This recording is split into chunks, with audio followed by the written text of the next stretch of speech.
This is our community's house. We are all guests in it here to serve our community. My name is Mike Little, Mayor of the District of North Vancouver, and so the pleasure falls to me to welcome you all here to our regular meeting of council. Make sure I get the date right here. October 21st at 7 o'clock. At this point, we like to start off our meetings in a good way, and so I'm going to ask Councillor Back to do our land acknowledgement. We respectfully acknowledge the original peoples of these lands and waters, specifically the Tsleil-Waututh, Squamish, and Musqueam, on whose unceded ancestral lands the District of North Vancouver is located. We value the opportunity to learn, share, and serve our community on these unceded lands. Thank you very much, Councillor Back. Tonight, we have a special treat. We have the start of the Poppy campaign, and so we're going to receive a delegation from our local Legion, and at this point, I'm going to ask everybody to please rise while we receive the color party.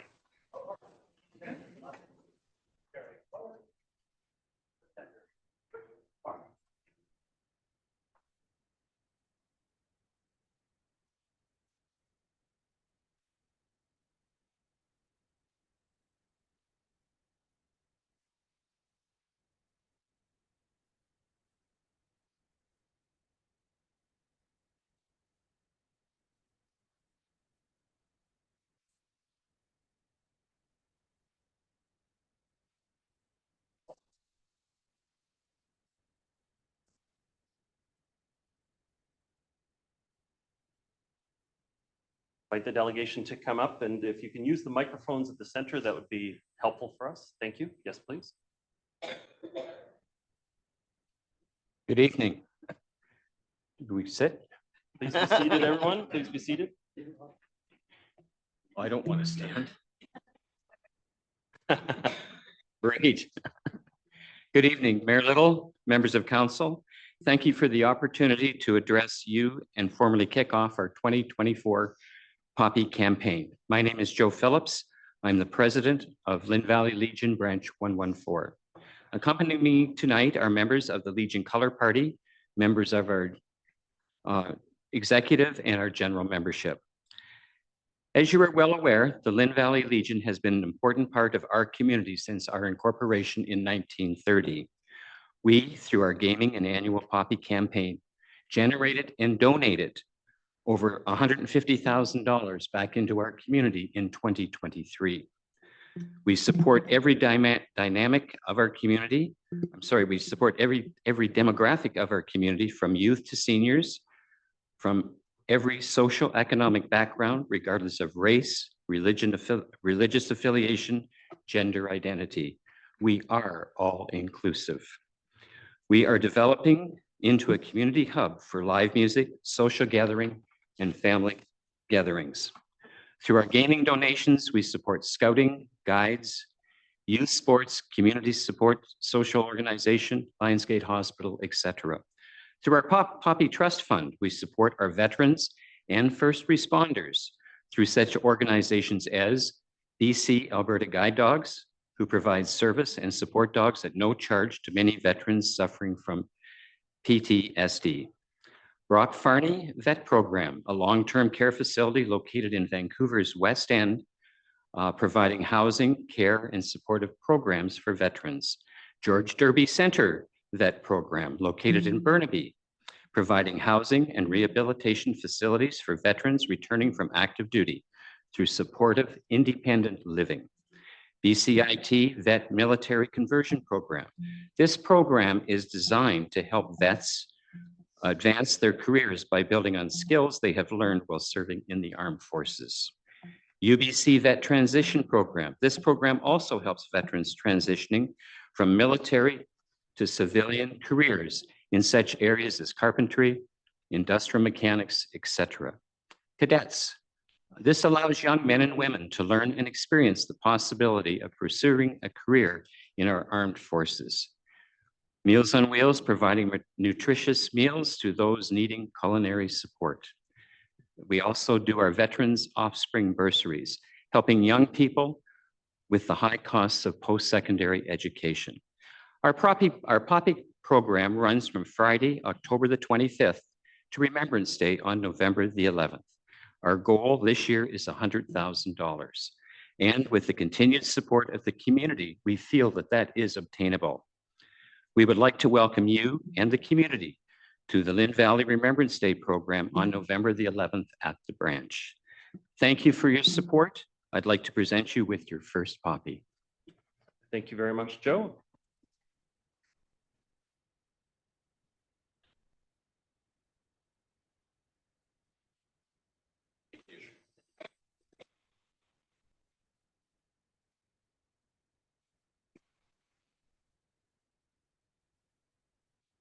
Thank you.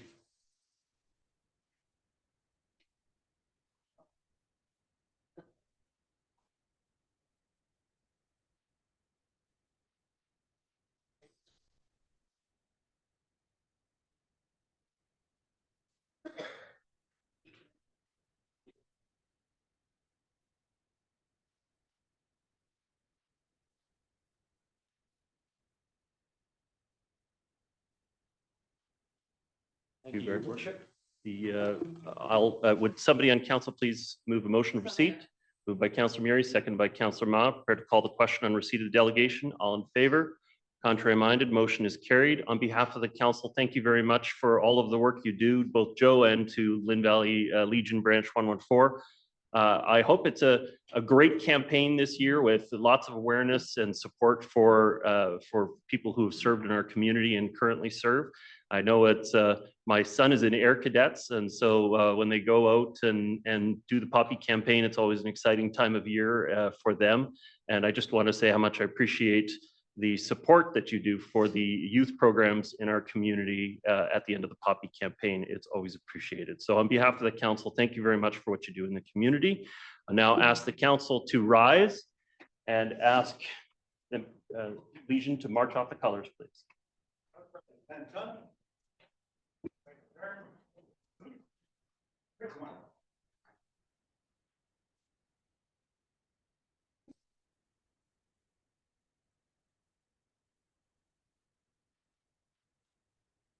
Thank you very much, the Legion.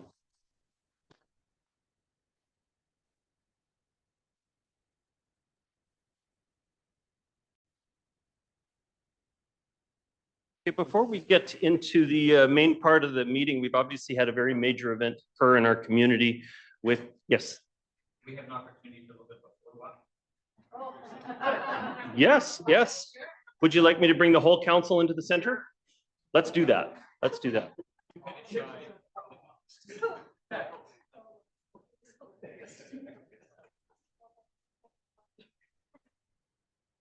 In here in the center. Oh, thank you so much.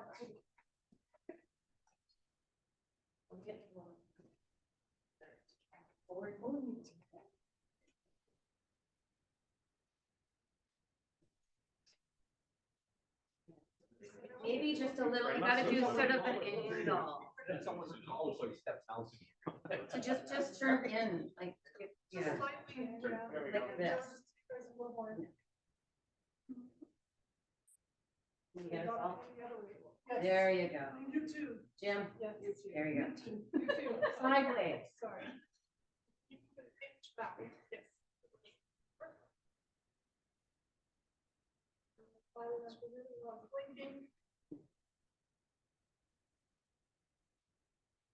Thank you. Thank you. Thank you.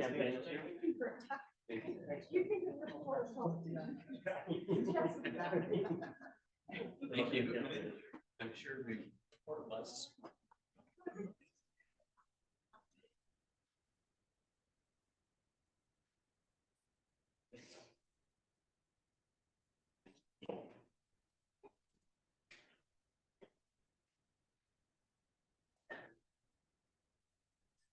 All right, so council, before we proceed with the regular business of this evening's agenda, I thought it appropriate to take a bit to bring people up to speed on what's happened since the significant rain event that we experienced on the weekend that ultimately resulted in us making a declaration of a local state of emergency for one of our areas. And so we're going to have first some comments from Mr. Stewart, and then we're going to turn it over to engineering for additional presentation. So Mr. Stewart. Thank you, Your Worship. As all of the community is aware of, we had an unprecedented atmospheric river event that started on Saturday. Mr. Cohen will provide a little bit of an update from the sense of what engineering has done in particular to deal with this particular issue. The North Shore Emergency Operating Center was activated and in fact is still in operation and will likely be for the balance of the week. As the mayor has mentioned, a state of emergency was declared in a very specific area where there were some questions about life safety and whether it was actually safe for these people to stay in their homes. We are doing emergency repair work that's critical, and we've been doing that right through the process and the event. But we're still very much in the assessment mode, I would say, in the sense that we need to confirm what further action will be required, when that work can be done, determining the priorities and the costs that are associated with this work, and then determining to what extent the province is going to be able to backstop us in terms of some of our particular costs. There's always an issue when we have widespread incidents like this as to how we deal with private property versus public property, and it is quite a little bit of a legal quagmire, so we're going to be working through that process and working with the province over the next days. All of our parks were closed out of an abundance of caution and safety, but we have since done an assessment of the parks, and 95% of them have been reopened, and that's been communicated out to the community. So we'll continue to provide council and the community with updates as more information becomes available. Thank you. Mr. Stewart. Mr. Cohen. Thank you. Good evening, Mayor and Council. For members of the public, my name is Peter Cohen, and I'm the General Manager of Engineering Infrastructure Services. Tonight, I just have a handful of slides just to provide you with a brief overview of a significant rainfall event that we experienced over the last few days. This image here is some preliminary observations of some weather data that we've just been able to analyze today. In the table that you can see, there's 3 weather events that we've identified. The first column there is from November of 2014. The middle column there is from November 2021. And the third column there is from October 2024. There are 2 key measurements that we take from our weather stations. The first row that you see there is the 72-hour depth, so effectively what we record in terms of total rainfall during that duration. And then also what the return period is. So that's kind of when you say 1 in X year event. As you can see from this particular image, looking back at 2014, which I know was widely impactful to the district, you can see that the 72-hour rainfall that was recorded in 2014, in 2024 is roughly double in some of our weather stations. When we look at our largest return period, also comparing back to the 2014 event, a couple of our weather stations identified what's called a 1 in 10 year event. Over the past weekend, we actually had a couple of weather stations based on the methodology used in 2014, comparing that to in excess of a 1 in 100 year event. I do need to caveat, because I'm an engineer, the methodology we use today is slightly different because it takes care of climate change. And so that 1 in 100 year event that we've used and identified for 2024, in the future, we can anticipate that to be more so like a 1 in 25 year event. So I think that's just a really stark reminder of our changing climate and the impacts that may have on our infrastructure. So for this evening, we're going to be highlighting just a couple of key locations from recent days, but I do recognize that this was a widespread event that impacted many areas of our community and our region beyond our borders. The first location I wanted to talk to is at Indian River Drive. On Saturday afternoon, we became aware that Indian River Drive had been washed out at roughly Francis Creek due to the extreme rainfall, whereby a portion of that road had been undermined and a water main had been exposed, as you can see in the right-hand image. This resulted in an effective shelter-in-place condition for the entire Woodlands area from Saturday afternoon. However, I would like to remind folks that we did have a plan in place to accommodate any emergency that was required by water, air, or road should it be needed. We brought in district crews and any support staff such as geotechnical experts to identify how could we restrain the exposed water main and open the road back up safely. At around 6 p.m. yesterday on Sunday, we were able to successfully open up Indian River Drive in a temporary fashion with a single lane alternating traffic condition. Our work still continues in this area, and we are hoping that a temporary two-way traffic condition could be implemented either tomorrow or on Wednesday. A permanent solution to restore this section of Indian River Drive will take us some time. I now would like to move on to our next location, which relates to a number of properties on the south side of Panorama Drive in the 2700 block. Also, on Saturday afternoon, we became aware of major stormwater overland flow in this area. On Sunday morning, when it was safe to do so, we deployed engineers and geotechnical experts to inspect the area. It was found that a high risk of failure was present from private infrastructure within these properties, and this was significant enough to create a potential risk to public safety on these properties. Following these inspections and through further consideration, a state of local emergency was declared yesterday evening for 6 properties on Panorama Drive as shown on this map, and this decision for a mandatory evacuation was not taken lightly. It is really important to note that as the rainfall event unfolded on Saturday, our fire crews were already in touch with these property owners to suggest vacating their properties. Declaring the state of local emergency yesterday only escalated this to now becoming a mandatory evacuation for these residents. This morning, we deployed engineers and geotechnical specialists to further assess what options are available to reduce the posed life safety risk on these properties. And construction activities to address this will be commencing tomorrow. We are in communication with all impacted residents while they continue to vacate their properties.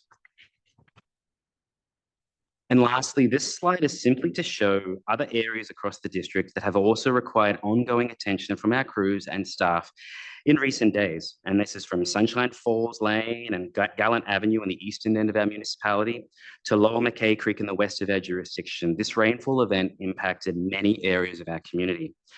I also want to note that given the degree of rainfall we received, as well as the strong winds forecast on Sunday evening, messaging went out asking residents of the North Shore to avoid our trails and open spaces areas. We've just lifted that alertable message as the CAO has just identified, and each municipality will be inspecting their parks and open spaces on a case-by-case basis. So residents may see on the occasion certain areas may still remain closed, but that will be the municipality's discretion. The last couple of slides here, the first one here relates into the North Shore Emergency Management. And so North Shore Emergency Management, or NESEM is what we refer to it as, began to coordinate across all 3 North Shore municipalities in the lead up to this event. On Saturday at roughly noon, NESEM activated what's called a Level 2 Emergency Operations Center, or an EOC, under a tri-municipal structure to support immediate response needs on the North Shore. And respective DOCs were also established for each municipal engineering and fire department. The Level 2 EOC is still in effect as we continue to respond to the impact of this rainfall event. During the initial phase of response on Saturday, October 19th, a reception center was established at Mickey McDougall Recreation Center, and this was in operation from 3 to 11 p.m. The intent of the reception center was to give impacted residents a place to go for more information and to access emergency support services, or ESS. For all displaced residents, emergency support services has been provided, and this includes things like food, clothing, lodging, and incidentals for up to 72 hours or for the period of their displacement. Right now, we have 12 evacuees across the North Shore that are being provided with these ESS services, and these are currently in place until October the 29th. Lastly, this slide here is really referring to the district's engineering department and our response. So just to kind of highlight a few key pieces here, our fall season preparations and lead up to the storm actually started a couple of months ago. And this is things through street cleaning, looking at catch basins, getting ready for sandbag supplies, and then also delivery to pick up locations and also staffing. So in the lead up to this weekend's event. In terms of the past few days, staff were working throughout the evening from Friday through to Sunday, and that's from groups such as utilities, streets, construction, engineering, as well as parks. We've received hundreds of calls, at least, and we actually had to take over the call center from Surrey Dispatch because they became overwhelmed throughout the weekend. We have ongoing inspections, we're continuing to clean out culverts, and we're continuing to redirect stormwater flows. We have widespread private plumbing issues, sewer backups were experienced, and obviously there was overland flooding that you saw from some of those images before. And lastly, we're in very close collaboration with our fire crew colleagues who are actively involved in supporting our response efforts. I want to take this moment just to thank everyone who was involved, and that's the update for this evening. Thank you. Thank you. Mr. Stewart, any additional comments? So I just wanted to say on behalf of the community, how grateful we are for all of the people who stepped up during the incident. It was great to see professionals and staff come together to, in very adverse conditions, to come in and help protect our community. And so we're deeply grateful to them for that. I will also mention that we were witness to a number of incidences where community members stepped up to volunteer and look after their neighbors, offer rides around troubled spots. And so again, it's very encouraging to see how our community will respond in a widespread emergency. So again, thank you very much to our engineering team and all of the staff who have stepped up. I know a lot of them haven't had a lot of sleep in the last 72 hours. So thank you very much.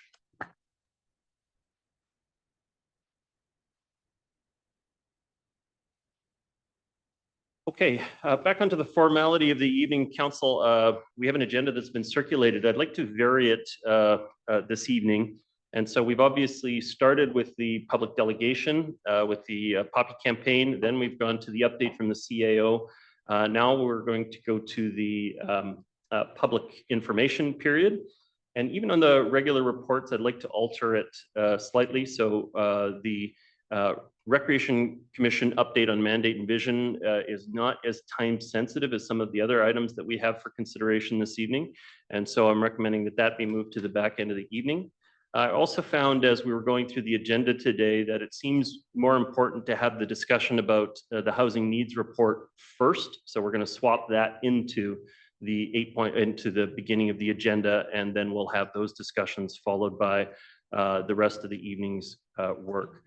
When we get to the actual reports agenda, I do intend to put forward a consent agenda for items 8.2 and 8.3 for council's consideration at this time. So I'll be moving that amended agenda. Is there a seconder on the amended agenda? Second by Councillor Back. Prepared to call the question. All in favor? Contrary minded?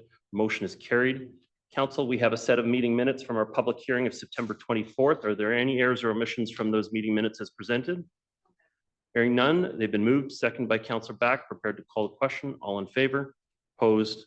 Motion is carried, and those meeting minutes are now formally part of the record. Okay, the next step this evening, we set aside a period of up to 30 minutes at the front end of any regular meeting of council for matters of public interest. And we do have a list that's been created. We give priority to people who are speaking on agenda topics first. And it looks like we have 6 people who are signed up. So we can also come back to the room and the virtual participants to see if anybody else would like to add their name. Just as a note on that, this meeting is being held in a hybrid fashion. That means members of the council, the public, and the staff can participate in this meeting both in person and virtually. So you'll see throughout the evening people taking advantage of the Zoom system joining in here tonight. So the next item is the public input period. So I'll have to slide back up. So if I can invite Jill Colleen to join the meeting. Welcome. When you're comfortable, you have 3 minutes to address the council. Good evening, Mayor Little and members of council. I thank you for the opportunity to speak tonight in favor of the Shard Development Project on Capilano Road.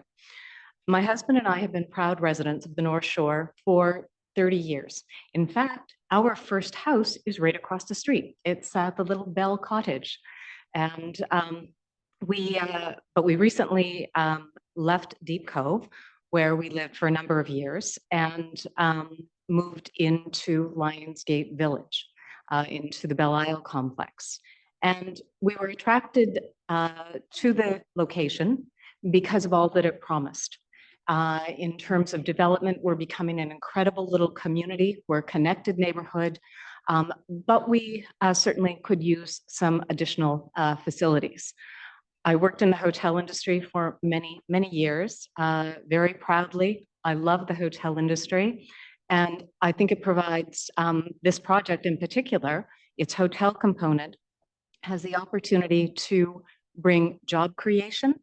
It certainly would be a wonderful location for that first job for anybody looking at the hotel industry. We have some incredible attractions on the North Shore, but yet we let a lot of our visitors go downtown.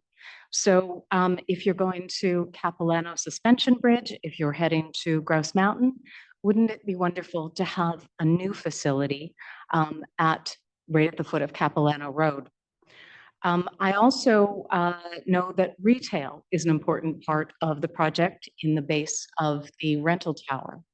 And as much as I love pizza and the many pizza places that are currently in the area, it would be lovely to see an expansion of food facilities that both perhaps the retail there could bring, and certainly the hotel. I have a particular affinity for lobby lounges of hotels. And I think lastly, I know that with this proposal, they're looking at buses and how they would, for bus stops, they would create, and I don't know what the word is, my apologies, but create an off area where buses could pull over as opposed to stopping on Capilano Road, which for any of you who have had the pleasure of going up or down Capilano Road during some heavier traffic periods know what that can be like. So for all of those reasons, personally, professionally, I think that this would be an incredible addition to the community, and I would like to see it proceed. Thank you. Thank you very much for your comments, Jill Colleen. The next speaker I have is Jacob Isaac, followed by Lisa Rupert. Jacob Isaac joining us here in person. Welcome. When you're comfortable, you have 3 minutes to address the council meeting. Thank you, Mayor Little and members of council for letting me speak tonight. My name is Jacob Isaac, and I'm here on behalf of the North Shore Community Housing Action Committee. I'm speaking in favor of the char development on Capilano Road as well. And I want to begin by mentioning that this project has been in the works for about a decade now. And since CHARD took over, there have been multiple iterations of public engagement, which are evidenced by major revisions, including adjusting all 478 units to be purpose-built rental, increasing the number of below-market units from 6 to 48, and they've also brought on the YWCA as a partner, providing a considerable 60-year lease. And I bring up these revisions because it's important to recognize that the public has had a significant role in these changes. And for this reason, we should not see this development as antithetical to local interests, especially since no existing tenants will be displaced by this project, which is notable for a development that will provide nearly 500 units. This project also helps fill the missing housing typology along Capilano Road, specifically 2 and 3 bedroom units, and notably 2 bedroom units that are geared to income, with others at shelter rate, just $695 a month. And this is made possible by the involvement of the YWCA.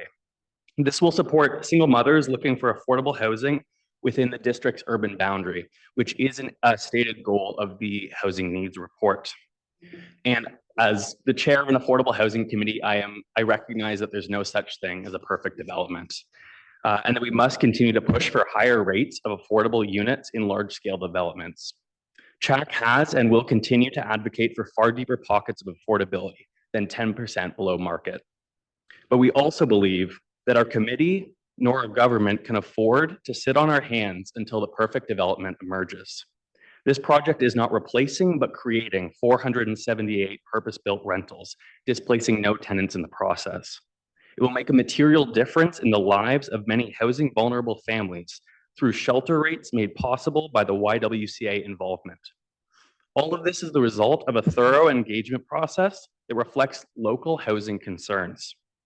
This project is not perfect, but it is nevertheless necessary to add to the district's housing landscape. Thank you for your time.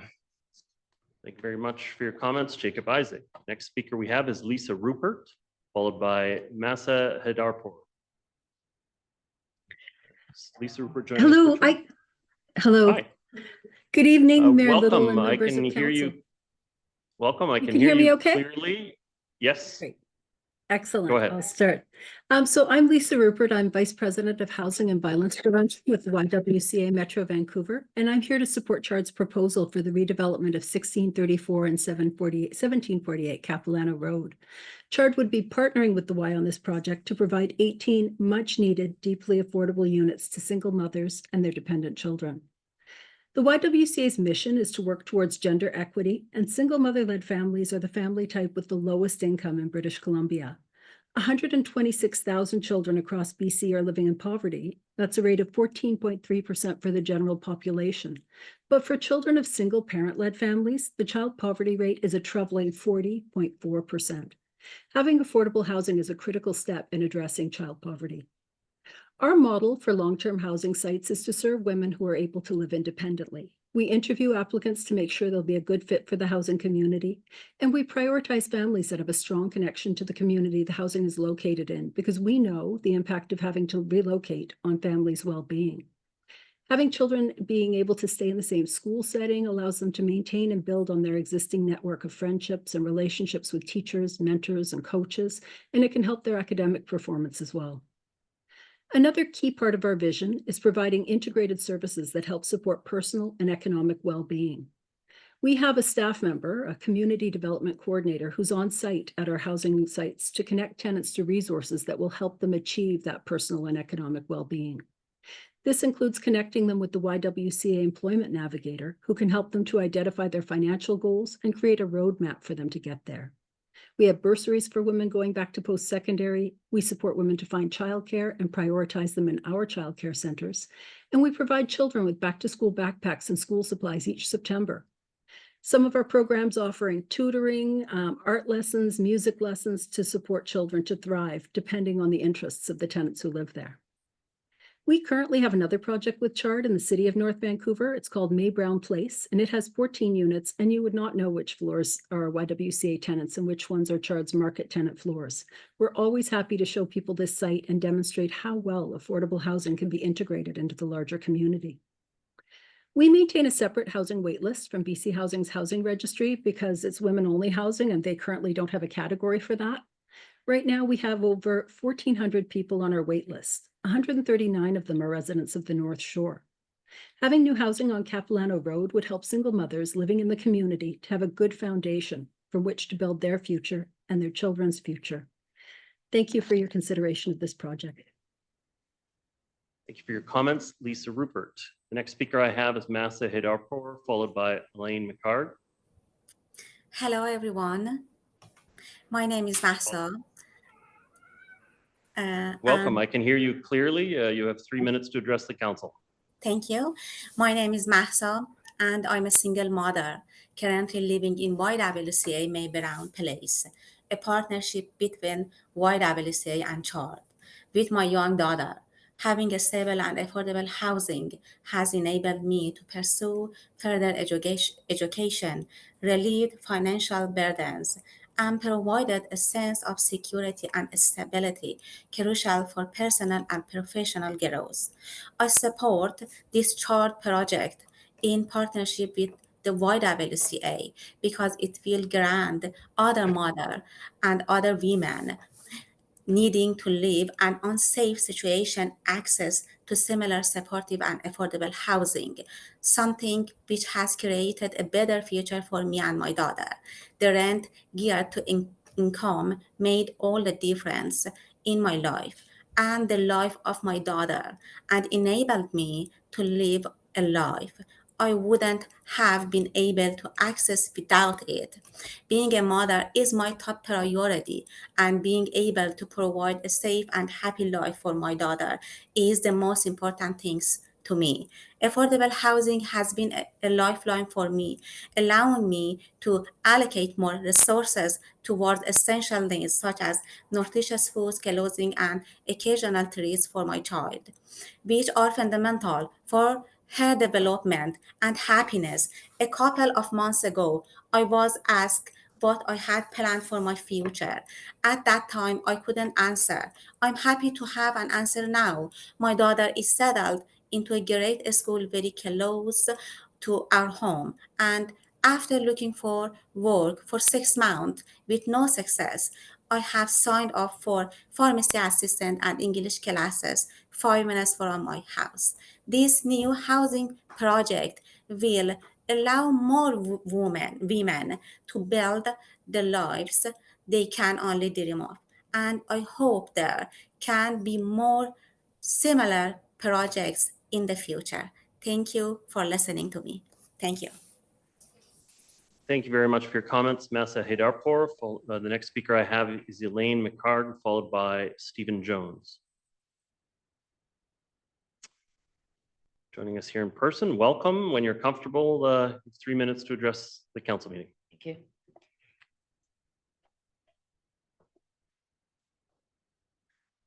Good evening, Mayor and Council. My name is Elaine McCarg, and I'm speaking on behalf of the West Vancouver Chamber of Commerce regarding the proposed development at 1634 and 1748 Capilano Road.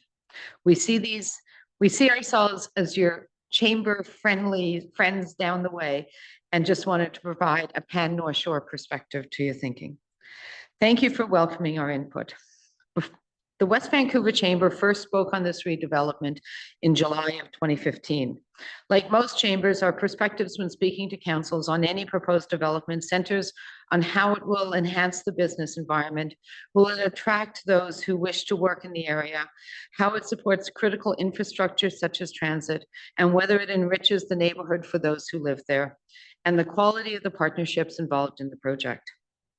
The Chamber's reasons for supporting the project in 2015 focused on the needs of upgraded hospitality and hotel services in the area, and highlighted the opportunity for both expanded tourism and business revenues coming into the lower Capilano neighborhood. This still stands. A modern upgraded hotel will be a welcome addition to the area and benefit both North and West Vancouver residents and businesses. We all know that much has changed over the past 9 years. There are critical needs around housing and affordability, changing demographics, and recognition that building smarter around infrastructure like transit, and with designs that consider how our climate is changing, is the way forward. This project delivers on the hospitality elements with new hotels and on-site parking and even space for bikes. It also brings residential housing, and importantly, it brings rental housing, which still is the entry accommodation for young people and those newly arriving. With this mixed-use development will also come new commercial spaces, office and retail, which will add to the charming neighborhood that the Lionsgate Village is becoming. It also brings density that is close to transit and business neighborhoods that are looking for patrons and employees who live local. One thing that makes this development unique is the allocation of below-market rentals and units that will be operated by the YMCA Metro Vancouver. These make a real and tangible difference in the lives of women and children that need this support and services, and it is rarely available. I mentioned that the Chamber values the importance of the development partners and signature initiatives when we're looking at these types of endorsements. Chart Development is known to the community. They are established, they are of the community, and they support the community. So as a business organization and fellow North Shore resident, the West Vancouver Chamber echoes the statements from support you've heard from others, including our colleagues at the North Vancouver Chamber. We encourage you to vote in favor for this project to benefit the full community. Thank you for the opportunity to speak. Thank you very much for your comments, Elaine McCarg. Next, I have Steve Jones. Thank you. Can you hear me? Joining us virtually. Hello, Steve Jones, can you hear me? Yep, I can hear you. Can you hear me?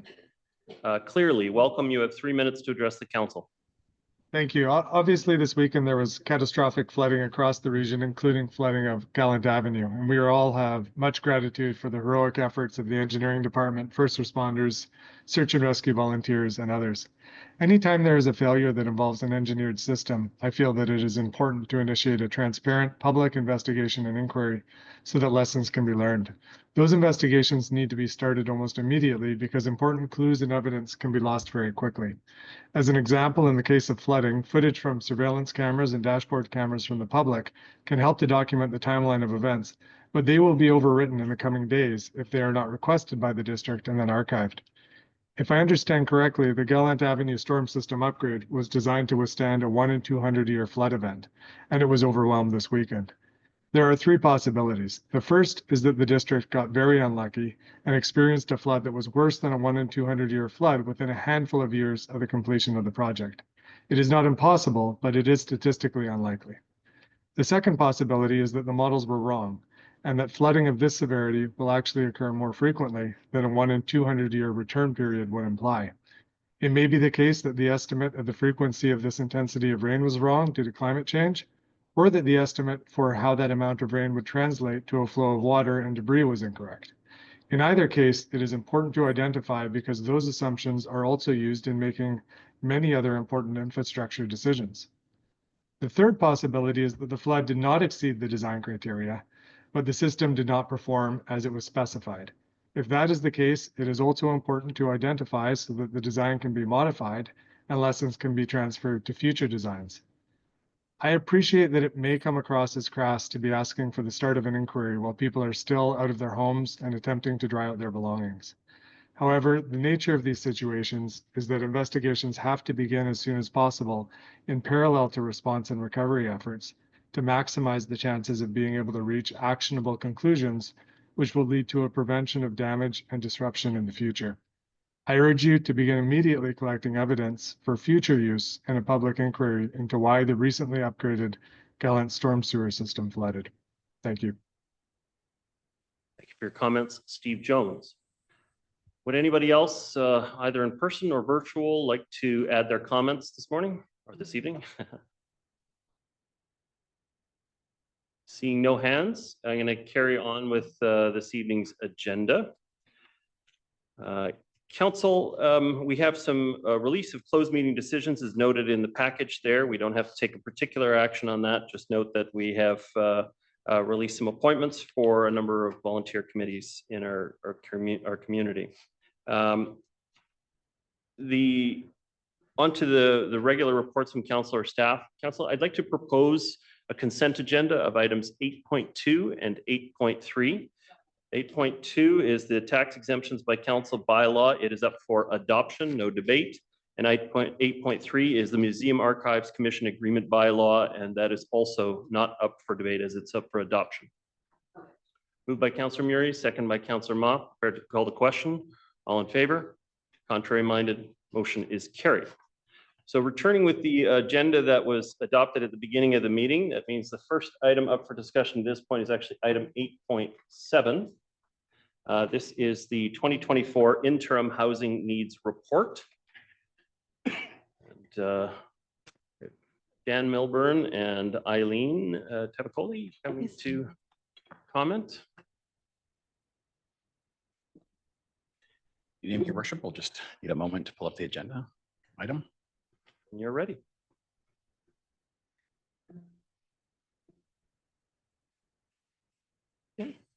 Good evening, Mayor Little, Council, and members of the public. My name is Eileen Tavicoli, and I'm the housing planner with the district.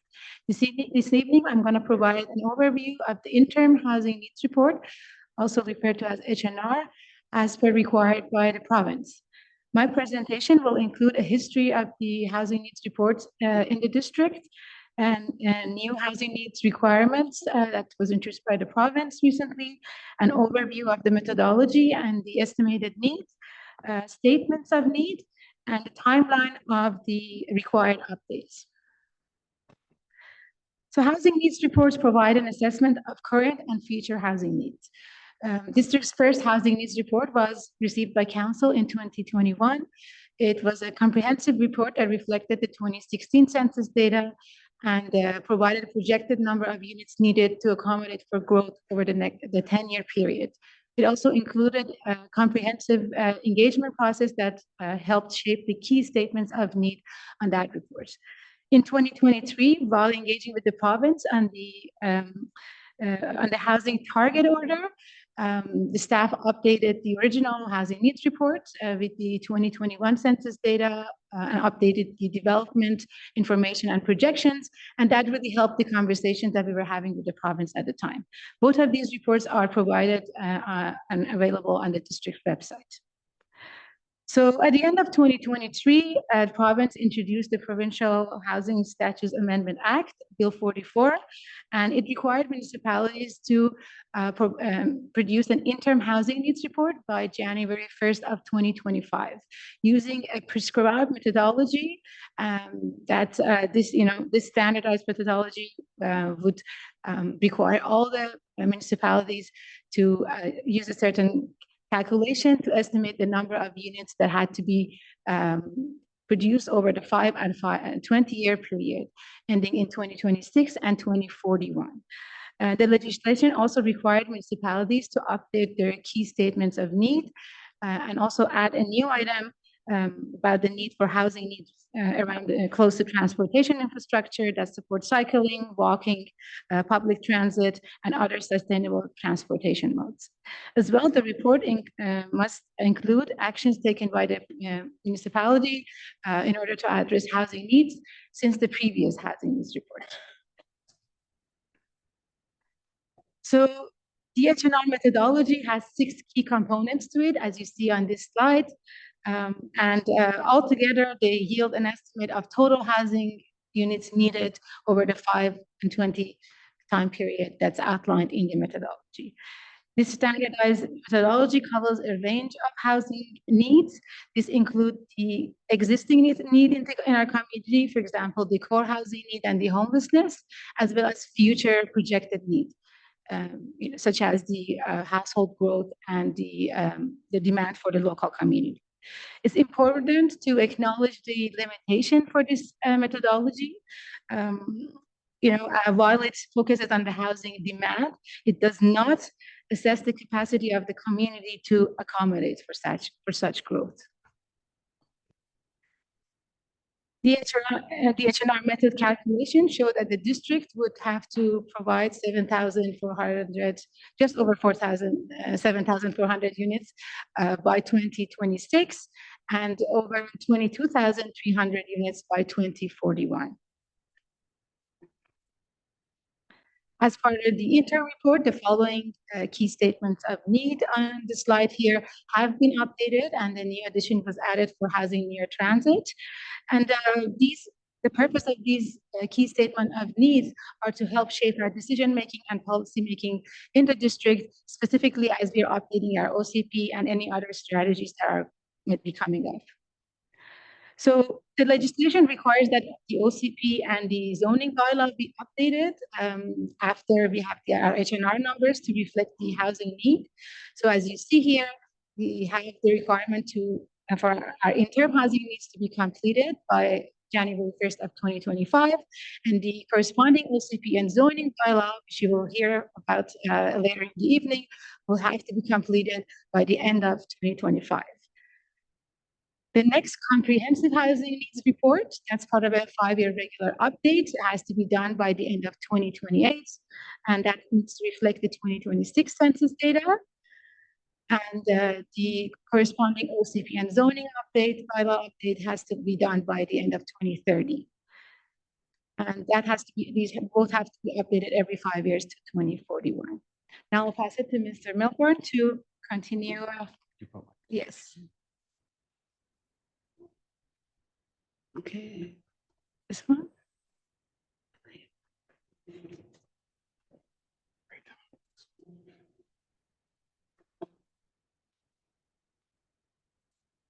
Excellent. Thank you very much, Elaine. Your Worship, members of council. I'll now be giving a brief presentation to provide a little bit of context for the rate of change and scale of change that the Housing Needs Report contemplates. Just wanted to mention the presentation, a brief presentation. I'll discuss the Housing Needs Report, potential methodology. I wanted to highlight the one point Eileen mentioned. Provide a little bit of North Shore context, so not just the district, but also other communities that are subject to the Housing Needs Report requirement. The rate of change in the District of North Vancouver, or DNV, as anticipated by this Housing Needs Report, scale, and then next steps, and I'll finish with the recommendation we have for council tonight. So again, as a reminder of a point Eileen made, is that The provincial methodology, so the methodology you see in the report with you tonight is a provincial methodology. It's standardized, looking at standardized criteria and standardized statistical data that we were pointed to. And that report itself is what I would call a needs assessment. So it's how the province defines how communities what they will need in terms of new housing. What it is not is a supply and capacity assessment. It doesn't look at the various limitations within a community, such as, and those could include infrastructure, services, environmental or physical limitations such as hazardous areas, ownership and tenure limitations, regulations, not just municipal, but also provincial and other regulatory bodies like the federal government. And then market factors like labor, supply chain, interest rates, all of those things are potentially constraints on supply and capacity. However, what's unique about how the legislation is formed is that the housing needs report, these needs will become at minimum the district's capacity that it has to accommodate through zoning by the end of next year. So what that looks like in terms of for the whole North Shore, what I show here is I'm going to show a graph showing the historical 20 years of census data, and then the future 20 years using the numbers that are produced by the provincial methodology. So first here is shown the District of North Vancouver. In the lighter blue is shown the previous census data from 2001 to 2021. So the last 20 years approximately. And in that period, the district saw a growth rate of about 16% of total private dwelling units over the last historical 20 years. And so that led us to the last census had 34,179 total private dwelling units counted for in the census. What the province has proposed in their methodology is that over the coming 20 years, so those are in the dark blue lines, so from 2021 right through to 2041, that we would have the ability to provide 56,548 units. So that is that number, 22,369 unit of zoned capacity. And that represents a 65% increase in the total housing supply of the district. So then if we look to the City of North Vancouver, or CNV, shown in red, the lighter red, again, is the historical 20-year period. And the red lines, bars, pardon me, are the growth anticipated in the housing needs report. So we've been able to generate, we didn't do a full independent report for the City of North Vancouver. We just used the UBC calculator that was published by the province. We just simply ran the numbers through that system. And this is what came out. Communities can certainly have more units than are indicated. And so I understand the City of North Vancouver will be coming forward with their numbers later this fall. But from the UBC calculator, that works out to 21,301 units for the City of North Vancouver, which represents a 73% increase in their total growth. Their historical 20 years, so if we cast backwards, that was 37% growth they had over 20 years. Next, the District of West Vancouver, DWV, and shown in purple. The lighter purple, again, is the historical census, and the darker purple is the UBC calculator for housing needs. That represents 10,742 units needed in the coming 20 years between 2021 and 2041, which represents a 57% increase. We also looked at the North Shore Indigenous communities, and I'd just like to clarify, they're not subject to the Housing Supply Act or Housing Needs Report requirements. However, I think it's useful for context to include the total private dwellings on the 4 North Shore Indigenous communities adds up to just over 2,800 units in 2021. And if we project forward, in speaking with our Indigenous partners, we don't have exact numbers for 2041, but we do know that between membership housing as well as potential housing associated with economic growth, that number could look like something in the range of 500 to 5,000 units over the coming 20 years up to 2041 to be developed on the 4 North Shore Indigenous communities. And that represents approximately 17 to 174% increase. Now, we also looked at because of course we don't have a methodology here that we're applying to these numbers. It's just based on general information. We also wanted to look at the highest growth scenario that those lands could potentially accommodate. Oh, pardon me. And that's sort of in the order of 15,000 total units that the Indigenous lands could theoretically accommodate. This is not the most likely scenario, but it's sort of a maximum build-out potential. Again, we'll hear more specific numbers from our North Shore partners and the Indigenous communities once they finish their planning processes that are ongoing. So if we look at the total then for the North Shore, it's in the order of 55,000 to 70,000 new private dwelling units anticipated in the coming 20 years through the housing needs report methodology. Most likely scenario, as I said earlier, is in the 500 to 5,000 units in the Indigenous communities. So that puts us in the order of 60,000 units. So again, it's useful to look at the context. And if we look back and say 60,000 units, what does that equate to in terms of community building? Well, the city of North Vancouver currently is just under 30,000 housing units. So it's like adding 2 city of North Vancouvers in 20 years in terms of housing production. That's what the total housing needs report plus between up to 5,000 units in Indigenous communities adds up to. It's like adding 2 additional city of North Vancouver. Also, to provide some context for what was planned in terms of growth is, just as a reminder, Council's well aware of this, the 2011 official community plan had a 20-year estimate out to 2030 of about 10,000 net new units. That worked out to about 500 units per year. And Council has been through their rezoning processes approving just slightly above that number for the last 13 years. So generally consistent with that plan. The Housing Needs Report provincial methodology, 20-year needs of 22,400 net new units by 2041 equates to 1,120 units per year on average. Okay. So I think it's important to note at this point, these are estimates of need. This does not mean the market will come in and build all of these units instantaneously. But what the province is asking is that the district and all communities affected by this legislation have the zoned capacity for what the Housing Needs Report methodology requires by the end of next year. So one way to try to understand also, another way to look at the scale is to think about the physical scale of how many development projects adds up to 22,400 units. So if we look at typical projects, a large scale project in the district is around 450 units, that's shown on the left. A sort of medium scale project, such as the Sanford Housing Project immediately beside Pibbs Exchange, those are typically 90 units. And then infill projects. And we have infill projects that range in size from, 1 additional unit to 20 or 30 or 40 or more units. In a townhouse project, you might see even the rare townhouse project, even up to 50 or 100 units. So how would that look like physically in terms of numbers of these projects to add up to 22,400? So that, and again, this is not a planning exercise I'm showing you here. This is just an example, an indicative example of scale.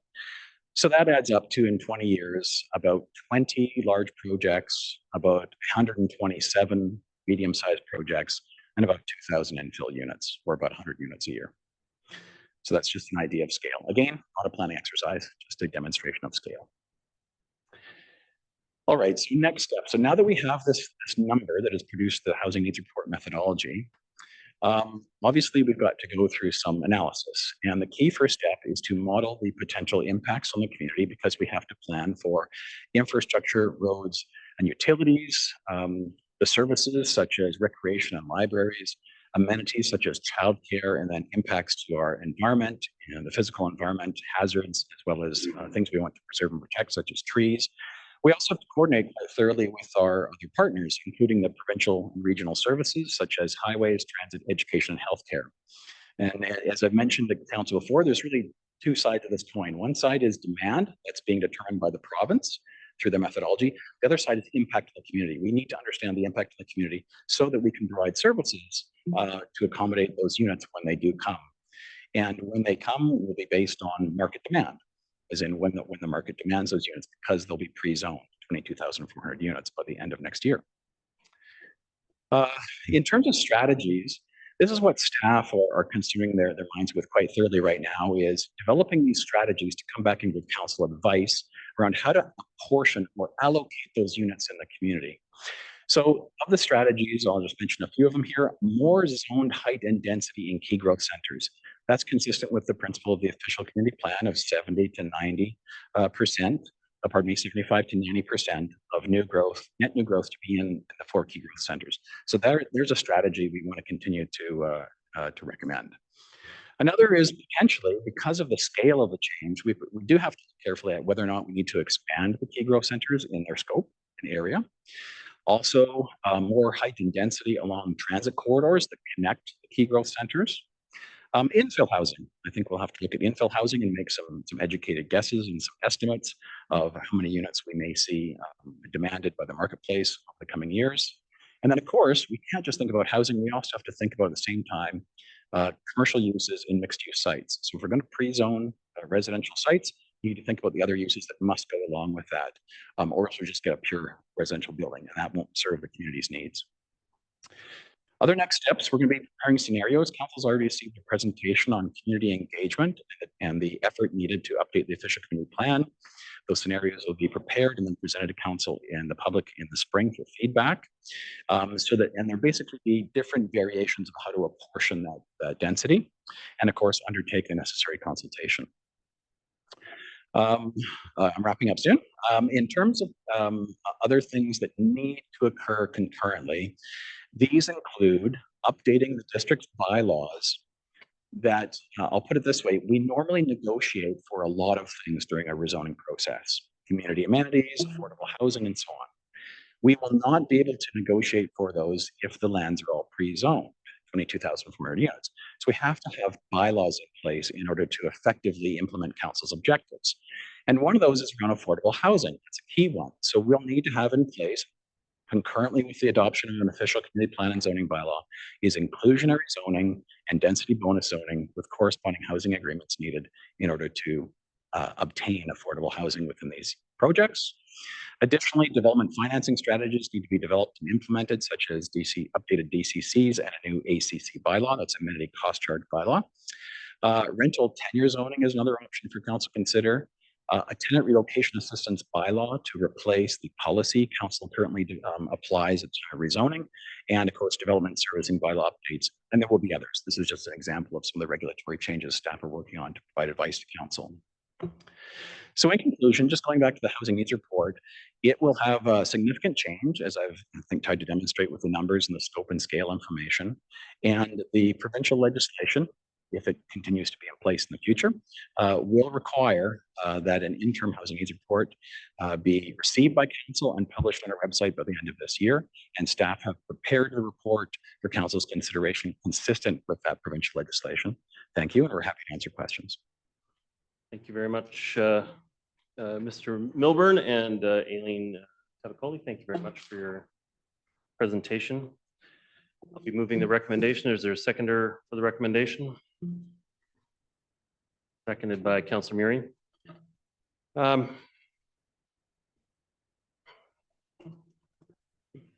Yeah. Well, first, I was going to wait until the report stage at the end of the night to congratulate our new MLAs on being elected. And so we have Susie Chant, Bowen Ma, and the newly elected MLA, Lynn Block. And I'm going to stress as much as I possibly can that our relationship with the provincial government needs to improve. Bills 44, 46, and 47, there was no consultation with the District of North Vancouver leading up to their implementation, and that needs to change.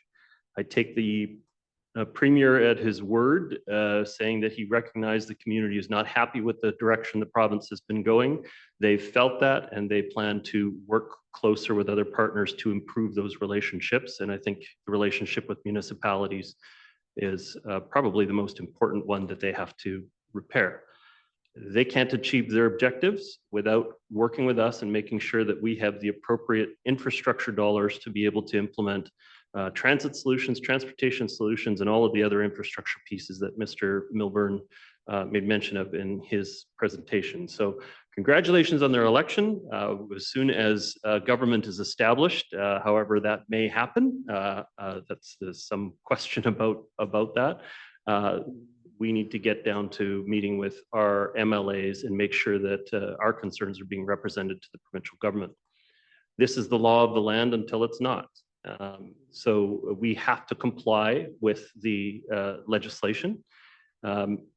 Having said that, I do think that our communities do need to grow. We just need to be strategic about how and where we grow. And that's been the part that I've been at odds with our provincial government on. Their recommendations under Bills 44 specifically was that that growth can take, without consequence, can take place in areas that are not served by transit. And I have a very big opposition to that. You can't take a car-centric neighborhood and just add people to it until you hit the critical mass to actually attract transit to it. Well, in our single-family neighborhoods, doubling and tripling the density actually won't be enough for us to put consistent frequent transit service into those areas. And so the very reasonable compromise is to be developing our town centers where we do have the ability to upgrade our transit services. We have commitments from the provincial government to support the bus rapid transit expansion on the North Shore. And our focus should be on developing density in areas that can be easily served by those rapid transit infrastructure pieces, not adding growth to areas that we can't easily serve with that service. So I'm very frustrated that we still have to go along this path at this time, even though I think our province expressed their concern during the election. But I will be supporting the recommendation here tonight. And of course, I will be working with our staff to present options to our community for how we can fulfill that obligation in a way that makes sense for us. I think looking back to our official community plan, it does give guidance and principles on how we envisioned our community growing with a focus on town center development, properly supported with infrastructure. And so I still intend to support that going forward at this time. But I find this entire situation absolutely frustrating. We still don't have a commitment for our bridge. We haven't had a lane increase to the North Shore since 1968. While during the election, we did get improved commitments to address transit infrastructure on the North Shore, the rubber's got to hit the road on that. TransLink has a $600 million deficit, structural deficit that it's facing at this moment. And that comes before we address expansion of the service, including our much needed bus rapid transit connection where we have frequent transit service connecting us to the South Shore.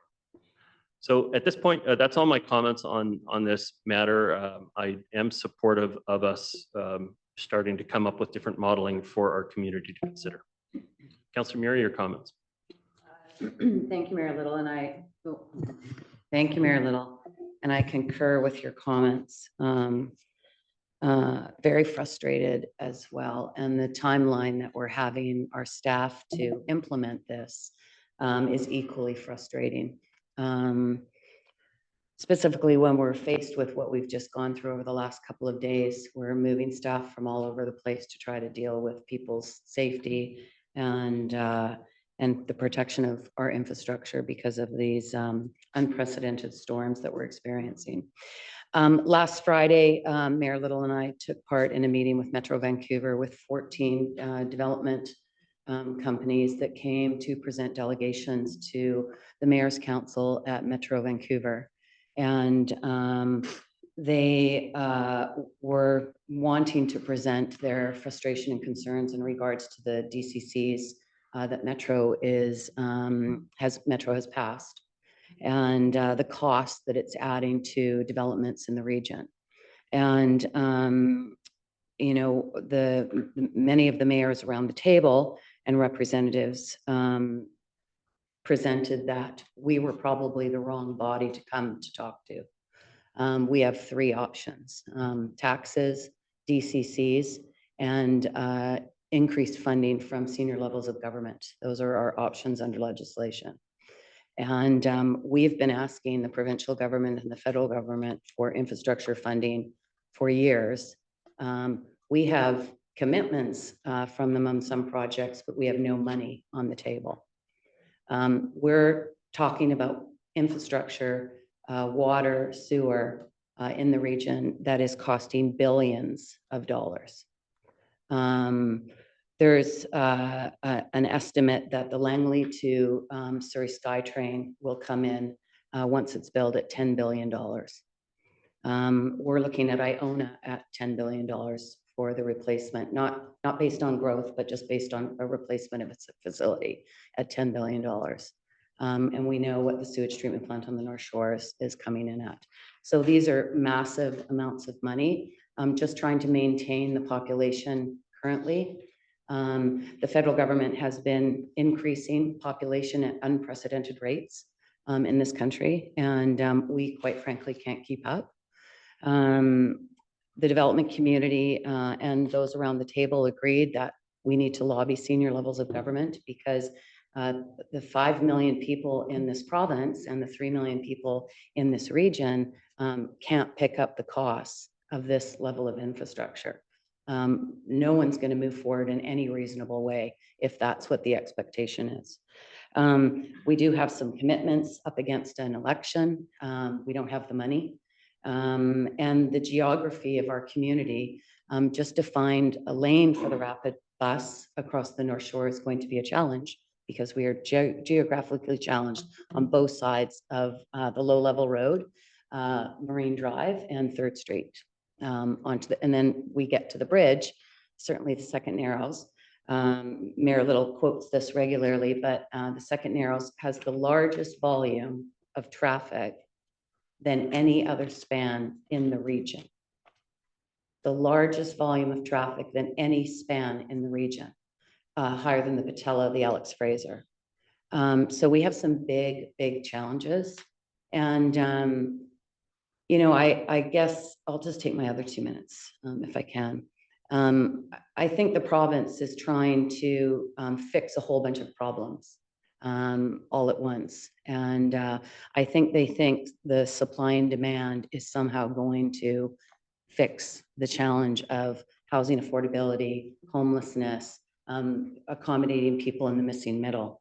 And, you know, we've been building for steadily since Expo 86. And the costs have only risen in this region. We're one of the most expensive cities in the world to live in. And the challenge continues. We also are going to face an excessive labor shortage. We already know that. And so the challenges are just piling on top of one another. It's unfortunate that our staff and the municipalities that have been looking after this region for decades were not asked to come to the table and talk about the challenges that we face. Many of the permit issues that you as developers, and I see a lot of you in the audience tonight, those are requirements under legislation by the provincial government. We don't have a choice in whether or not you have to take these permits out or not. I hope as we move forward with whatever government is going to form, whatever party is going to form government, and what will come after that, because it looks like it's going to be maybe another election sooner than later, that we can work together. We can sit down at the table. We can talk. We can bring everybody to a table and figure out this issue and this challenge that we're facing. We want to create sustainability in our community, protect the environment, and have a diverse members of our community living here. But right now, the gap between rich and poor is getting wider, and we need to pivot quickly. Thank you. Thank you, Councilor Mary. Just one slight clarification on the quote from me. We have the highest ratio per lane. Yes. We have 140,000 daily trips over the Second Narrows Bridge, and Port Mann Bridge is at 150,000 daily trips, but they have 10 lanes to spread it across. We have 6. Yeah. Thank you, Mayor Little, for that clarification. Councilor Back, your comments? Yes, thank you, Your Worship. I echo the sentiment around wanting to work collaboratively with whichever provincial government ends up being in power here, as we find out over the next little while. And I recognize that tonight we're just really meant to receive the report. We're not going to get too far into this tonight. But just in terms of the process and how our neighbors across the North Shore are dealing with this, what is the timing like for City and District of West Van? Are they looking at housing needs report, updating their OCP around in the same time frame as us? That's correct, Your Worship. They have a statutory obligation to update in the same time frame. So I've spoken to my counterparts at both communities, and they are using the same standard methodology. They anticipate presenting those to their councils in the coming months before the end of the year. Just want to recognize, that they're seeing some big increases to their targets as well as we look at the next 20 years. And, wherever we can work collaboratively to kind of plan our communities together along with the First Nations, I think we should be doing that. You talk about some of the ways that we can, some of the different strategies that we can accommodate some of this growth. Do you think that our current OCP, which is around densifying town centers that are transit oriented and sort of complete town centers, is that still going to be an approach going forward that we can build on? And as you talk about expanding some of the growth centers, I'm just wondering how much of that growth you think we can accommodate within our current town centers? I haven't seen just answering the last question first, we haven't done the analysis yet to determine the existing capacity numbers. I can say that about 96 to 98% of all developments require rezoning in the district because most properties have zoning set in the 1960s and 70s or various zoning setback rules and other things that aren't consistent with the developer's current proposal. So it's likely that we'll be adding that zoned capacity at this time. And staff fundamentally believe that the vision of the OCP around focusing growths in centers and along the corridors still makes complete sense, even with the shifting numbers, for the very reasons the mayor mentions as well. Focus on transit, focusing on mixed use, and focusing on other amenities being co-located as well. So the more we can provide services locally, we'll try to, will help us reduce the traffic demand. And so the fundamental vision of the OCP, I think, is still sound. And council has done a fairly recent review of that as well with the action plan, and the policies within the document continue to remain sound, even in recent conversations. Thank you. Because right now we focus about 70% is the number we typically use, right, of our density in those town centers. Do we envision that being a similar number, or? Yeah, so the OCP calls for this range, 70, 90%. We've achieved over 80% in terms of actual approvals. And so council has been making decisions focusing that growth over the last 13 years since the OCP was adopted. And certainly the advice staff will be coming back with, I think, is consistent with that overall vision. Thank you. Yeah, just to kind of conclude my remarks on this particular item, and I'm excited about the OCP update. I think this is an opportunity to, again, just take a look at how we can accommodate growth. We know that people are moving to this community, to the North Shore, and that we need to continue to grow. This is a big number, but I think if we look at those town centers and some of the other ways that we can grow some of those different strategies you talked about, I'm excited to kind of see how that could work, and really looking at these town centers when you talk about some of the commercial uses, because as we all often talk about, we've got people that are moving into these newer town centers, but those amenities, as one of the speakers at public input was talking about tonight, are not there. So I'm excited to kind of look at how we can make sure that we're accommodating those commercial uses as well. Thank you, Councillor Back. Councillor Hanson. Yeah, thank you very much. Thank you to staff for preparing all the painstaking work involved in the housing needs report. I appreciate all the comments of council to date. This is indeed a plan for a very significant increase in housing. I like to simplify things. It makes it easier for me when I deal with numbers.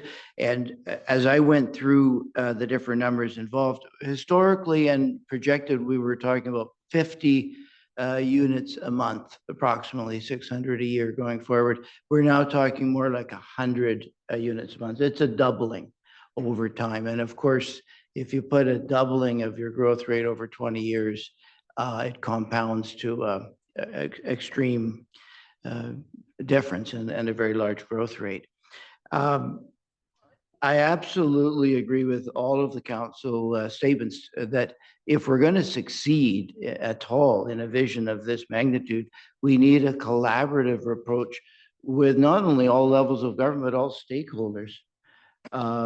We need to work together, and it is, and I absolutely agree with Mayor Little's comment that it's very regrettable that this began with a antagonistic approach between different stakeholders. So I hope that we can do what we can at this table to create a collaborative and cooperative attitude. And of course, we're dependent on the will of our partners to want to reciprocate that. But I can say for a fact, we are not going to have success if we're working in an antagonistic and aggressive and way with each other. So I make that comment at the outset.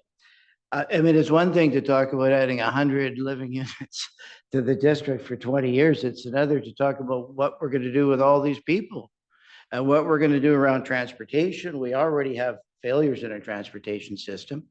What are we going to do on medical services? I mean, we don't have outright closures of our hospital, but we may as well, because there are times when Lionsgate Hospital is so backed up that you may as well have a sign out saying go somewhere else. What are we going to do about education? What are we going to do about building more schools? What are we going to do about recreation amenities? What are we going to do, put bluntly, to preserve our way of life in the face of this growth rate? We can bring all these people in, but unless we have a plan, we're not going to find ourselves with a way of life that we want.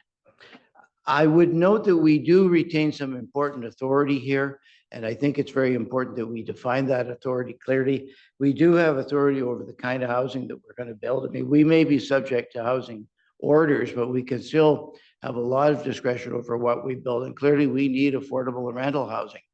That's clear in your research, but it's also clear in the community. We need housing that people can afford. If we build 100 units a month of expensive multi-million-dollar strata units, we will do nothing to address the housing challenge. So we do have that authority.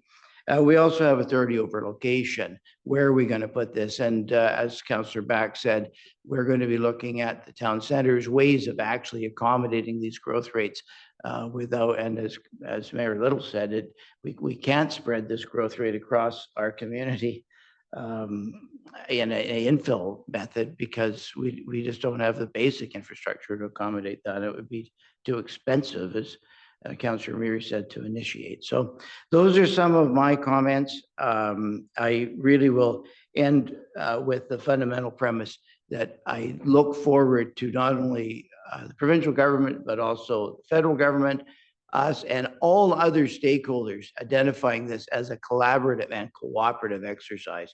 How can we accommodate the growth we need without losing our way of life, and making sure that we have the most basic infrastructure supports to accommodate that growth. Thank you very much. Thank you, Councillor Hanson. Councillor Mah. Thank you, Dan, and your staff for your work. There's definitely more ahead of us. I share some of the high-level sentiments already stated by Mayor Little, Councillor Murray, and Councillor Hanson. I'm going to pivot and maybe ask some more immediate questions to focus on 2026. In the report, it states that the district has successfully delivered 2240 net new units since January 1st, 2021. This leaves the estimated 5,185 additional units required to meet the projected housing needs by the beginning of 2026.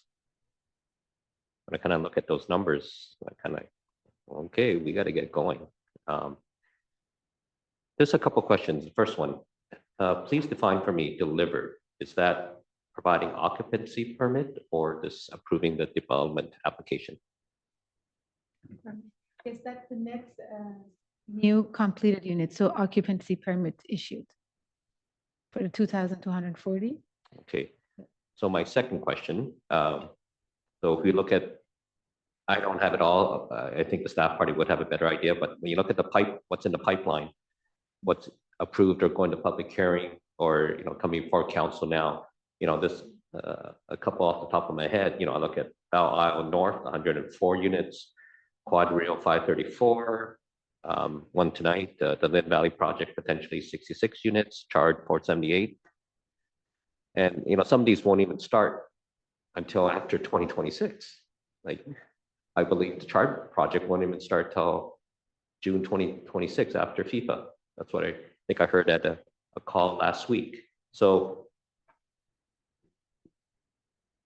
where are these numbers, where are these units going to come from for our 2026 target? Or do we say, oh, we'll miss this one, we'll catch the next target? Like, I'm just trying to understand that. Yeah, so it's important to recognize that these numbers, the 7,400 units between 2021 and 2026, is not a target from the province as much as a zoned capacity that must be accommodated. So council has to consider creating zoning that will accommodate actually the 22,400 units throughout the community by the end of next year. The rate of growth then will be market-based. It will be how quickly owners and applicants can submit their applications, satisfy all the requirements of the district in terms of affordability, fees, all the things I listed earlier, and then build their projects. I guess in answer to your question, I think you're suggesting that there's a possibility, given the limited number of projects currently in process, we might not achieve 7,400 units occupied at the end of or in 2026. And I think that's a correct estimation based on applications in process.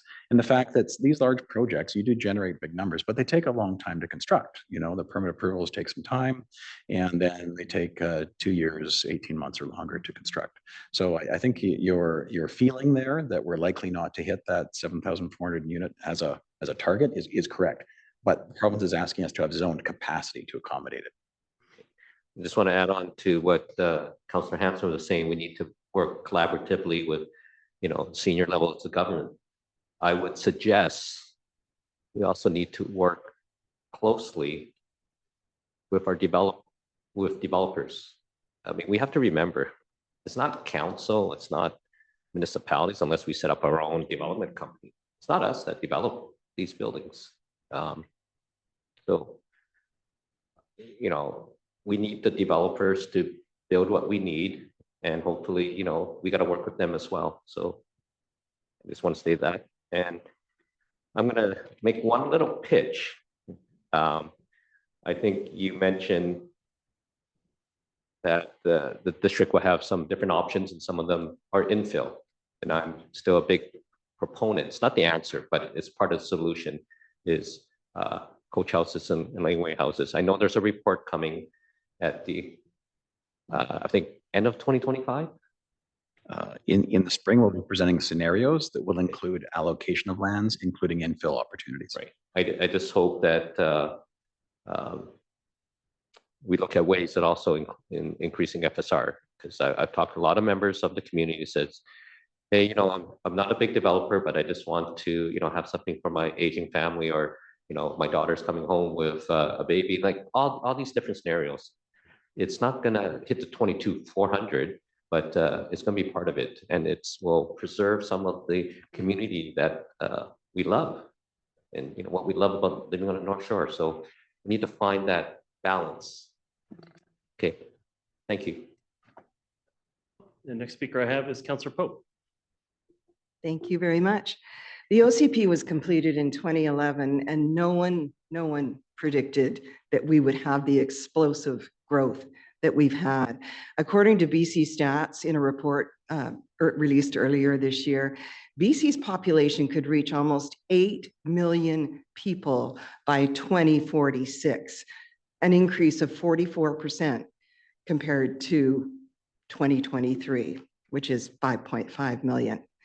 And between 2016 and 2022, BC welcomed almost 350,000 new immigrants, with more than 150,000 in 2022. Now, I'm putting this out there to remind members of this council that we need this building. We need this housing.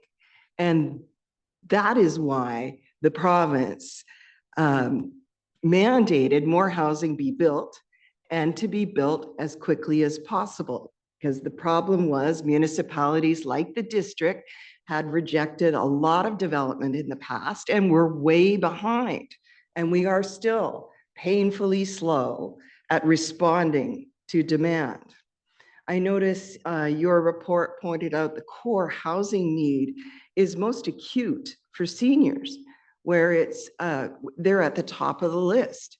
15% of seniors in the district are in core housing need. And I'm sorry, that is actually superseded by the other category, which is single mother-led households, which had a substantially higher rate of core housing need, 25%, compared to the broader community of families in the district. So these are all really important reasons why we need to be building and building quickly. And so I'm very much appreciative of this report that points it out. And I do think many of the strategies that you've outlined are I would like to see many of them happen, more zoned and density in key growth centers, expanding key growth centers, more height and density along transit corridors.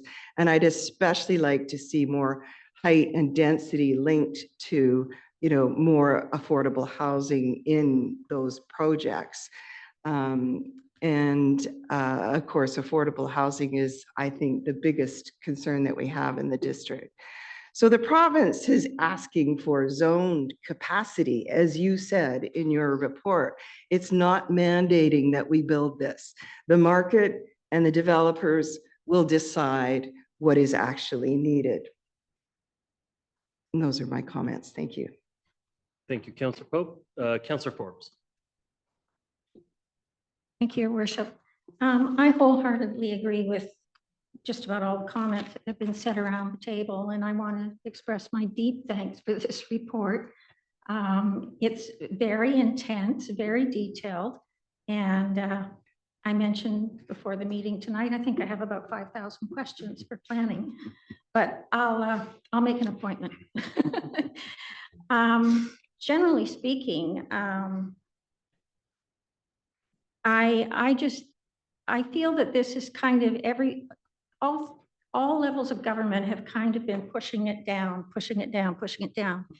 And the reason we need to build more in order to have homes for people who already live here, which I want to mention that because that hasn't been mentioned, we are losing people from the North Shore who are long-standing residents. So we need to keep the people who want to stay here. We need to build for them. Then we need to build also for people coming. But the pushing down and the pushing down starts at the federal level. And the immigration policy that is at the federal level is what's causing this huge extra weighted amount to come down to the province. And the province needs to solve it, so they push it down one more level to us. And we don't have the deep pockets to do this. And we do rely on developers to do the building. We're not the builders. So I think the strategy to work with all levels of government and all stakeholders is the only way we're going to make headway on this. And I really think we need to letter that I think that's being presented federally. I'm not sure what will happen there. We don't know what's going to happen with our provincial government. So I'm hoping that we get some clarity in the next week at the latest, maybe a couple of weeks. And I'm hoping that we can reach out to have more contact with our MLAs as well and have further discussions, because it was disheartening that even when the provincial government started getting the feedback from the municipal governments that the effects of what this might do and what we can and can't really do and what they're leaving out because they're not on the front line like we are, they still didn't want to listen. They still just mandated, passed it, and that's it. So I'm hoping some of the words that were said on election night, that they were sincere, that they mean them, and that we'll be able to work collaboratively. But I just want to thank you for this report. It's excellent. And I would like to say too, that I noticed there was an uptick The first housing in the district for single mothers or family, women-led families came about was passed in the last term. We're still waiting for that to be built. So, you know, even when we get our ducks in a row, sometimes there are other things. And for the developers, it's sometimes the cost of money, cost of development, interest rates. So there are all kinds of factors that can either, if they're in our favor, speed up development or really slow it down. So we all need to work together, and I hope that we do that in the future. And thank you for the report. Thank you. Thank you for your comments, Councillor Forbes. Second time, Councillor Hanson. Yeah, just briefly, I mean, we heard about the acute need for housing among certain categories of seniors. I just observe as well that that's a category that has the greatest need for healthcare as well. It's not going to work very well if we build housing adequate for seniors and then create an environment for them where they don't have healthcare. They're not going to be very happy. And we heard about the acute housing need for single mothers. They have the most acute need for childcare and educational services. Won't work very well if we facilitate housing for single mothers, but then provide them no childcare, and no educational services, and indeed no hospitals and healthcare for their children. So these problems have to be addressed collaboratively and as a package, as a holistic societal need. And I certainly hope that senior levels of government appreciate that, and that we're not just blindly pursuing increased population and densification, solving a housing problem, and then in so doing, creating all these other social problems. Thank you, Councillor Hanson. Councillor Pope, second time. Marks, and that is that, you know, if we don't have housing for nurses and other people in the district of North Van, then, you know, it doesn't matter how many hospitals you build. So the biggest problem with healthcare right now is the lack of staffing.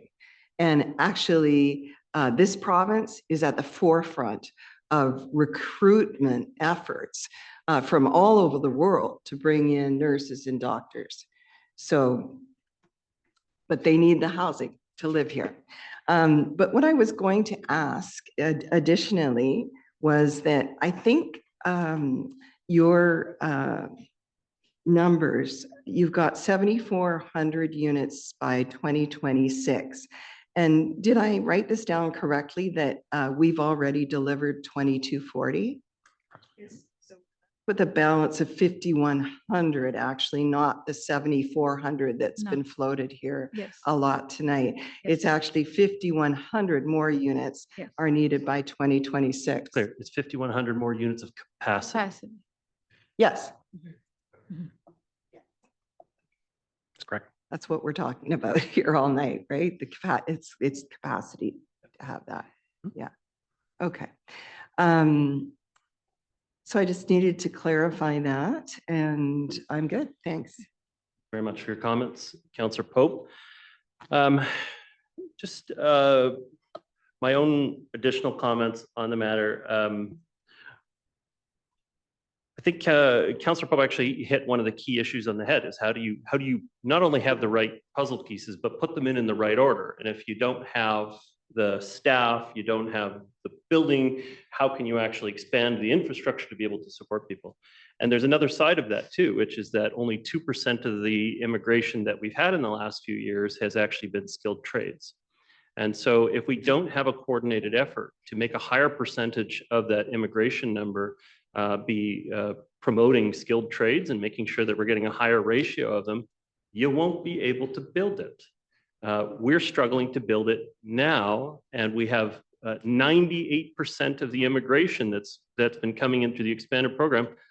They're not going to work in the skilled trades. And that's very problematic. If you want to build the community going forward into the future, we need a much higher ratio of the people coming into this country to be skilled trades. Then we have to tackle the additional problem Councillor Pope pointed out, which is how do you house them close enough that they reasonably could work on projects that we would have on the North Shore, which is, again, a very large challenge as well.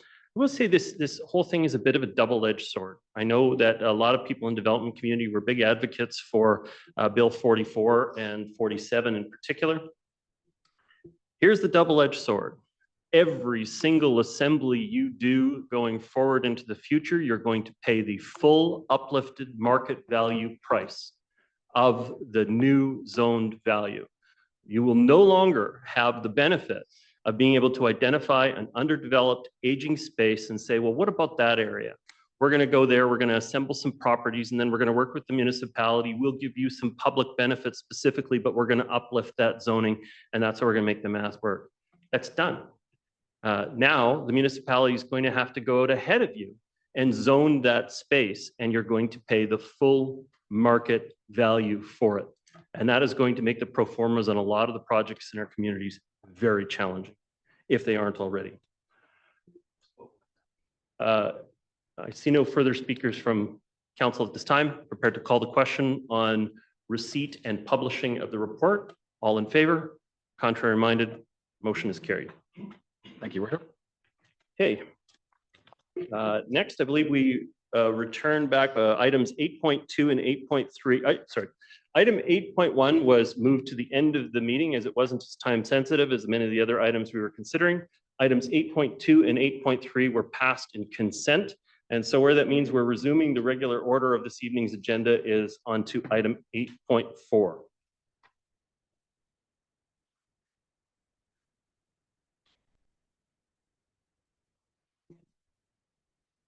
As everyone's getting ready, Mr. Milburn, do you have opening comments or want me to move straight to the team?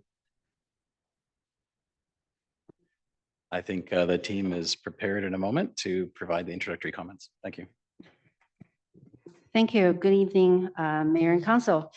So before you tonight, this is a rezoning application for a large mixed-use development at the northeast corner of Marine and Capilano Road. And on the north portion of the development is proposed a 171-room hotel on the podium, 12-story on the podium. And then on the south portion is a 37-story all rental proposal, a tower on the mid-rise podium with a 478 market rental, all rental units, and 10% of that is below market housing. And CRU all at the grade along Capilano and Curling Road and McGuire, the future McGuire realignment. And then I would say another key thing about this is that about 30% of the land of the development is dedicated to the new roads and then some of the road widening. Worthy of note, as pointed out earlier, that there is a partnership that's proposed between the applicant and then the YWCA. And so that includes 18 deeply subsidized units for women-led households. And then there are additional below market units in the development as well. And for a total of 10%, which is 48 below market units. So tonight is the occasion of the bylaw introduction. So I will keep my remark really high level and brief, but I do wanted to comment on when this application came in. It is below the, actually it is beyond the height and density envisioned in the local area plan. And Mayor and Council, you may recall about a year and a half ago when that proposal came in as a preliminary, we present that preliminary proposal to you through a early input opportunities. And the applicant was in the audience to witness that as well. And so comments around the table from Mayor and Council was very, very helpful. And we certainly heard that there is support for the all rental tenure and the desire to see more below market units. And then also that a desire to see no net loss of hotel units. So the applicant took those comments and certainly came back with a detailed application that achieved all that. So additional below market units and 171 room hotel on the north side. And yet additional building height. And so I would say that this is no surprise because as we know, the rental tenure and then the hotel land use, they're not producing the same kind of profitability in the pro forma as say the highest and best use, which is a strata development. And there are also other factors at play. For example, the cost for the offsite, a significant offsite servicing requirement come back to be quite substantially higher than what was initially thought. So all in all, staff consider the land use mix and then the former development align with the local area plan, which envision a major big development anchoring this corner and also providing services for the community, for the emerging community. And certainly the all rental tenure aligns with the rental and affordable housing strategy of council from 2016. So on balance, staff recommend that this proposal be forwarded to a public hearing so that mayor and council can hear from member of the public, and member of public can also hear council questions and also allow staff the opportunity to provide fulsome responses. Having said that, we will be here to answer any questions tonight as well. Thank you. Thank you very much. Okay, Councillor Hanson, do you have a motion? Yeah, I'll move the staff recommendation. Is there a seconder for the staff recommendation? Councillor Back? Okay, Councillor Hanson, your comments? Yeah, thank you very much. Thank you to staff. Thank you to the proponent for the painstaking work and bringing it to this stage. As we mentioned, this involves a 37-floor purpose-built rental unit with 478 rental suites and a 12-floor hotel with 171 rooms. There will also be some ground floor commercial space, a restaurant space, and some retail. Included in the purpose-built rental is 48 non-market units, including 18 to be operated by the YWCA, targeted to women-led households, along with an additional 30 affordable units. I appreciate the community's concerns for a project such as this, the height, 37 stories, issues of traffic congestion, transportation infrastructure generally, failure to realize upon a transit system to this area that has been long overdue. Daycare spaces are in short supply, recreation facilities are overburdened, and medical services are overburdened. I also note that the plan calls for 192 parking stalls, and I continue to believe that if we were to fulfill a transit vision, we could build a project such as this without parking. Notwithstanding all of that, for me, the main appeal of this project is the number of rental units and the number of affordable rental units. It's bringing the district exactly, in my view, the category of housing that we need. I also note that it will be projects such as this that will play a role in allowing us to meet the provincially mandated housing targets. So if, as I said in the remarks related to the housing targets, if we're compelled to build housing, let's make sure we're building the housing the community needs in the places which our community can best accommodate those homes. This project does concentrate the growth in a town center. So I look forward to hearing from the public on this, and I look forward to this going to public hearing. Thank you. Thank you. Councillor Back? Thank you, Your Worship, and I agree with all of Councillor Hanson's points on this particular application. This is a site that this particular developer has been working on for a very long time. They've done their best to listen to the various councils now over the years to try and determine, what it is that the council would like to see in this very important piece of the Lionsgate Town Center. I think the proposal that they've landed on is quite close to perfect in terms of the type of housing we need and where we want to see it. Certainly the 171 suite new hotel is something that is very much needed on the North Shore. Recognizing it's not a net new increase in the number of rooms, but it'll certainly be wonderful to have a new hotel that's in the area here, so close to transit, tourist attractions, and what have you. Obviously, purpose-built rental, 478 units is great, is huge to have here. And the partnership with the YWCA, and we heard, and some of us have toured one of the other developments that Chard has done in the city of North Vancouver, the Royals building, and just how well the partnership with the YWCA works there at May Brown Place.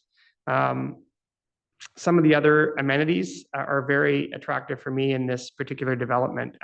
This is a part of the community, a town center that still needs some more amenities, and people have moved in, but again, they don't have the sort of retail, the restaurants, the activated public spaces that really make it a place that people feel connected to at a real town center.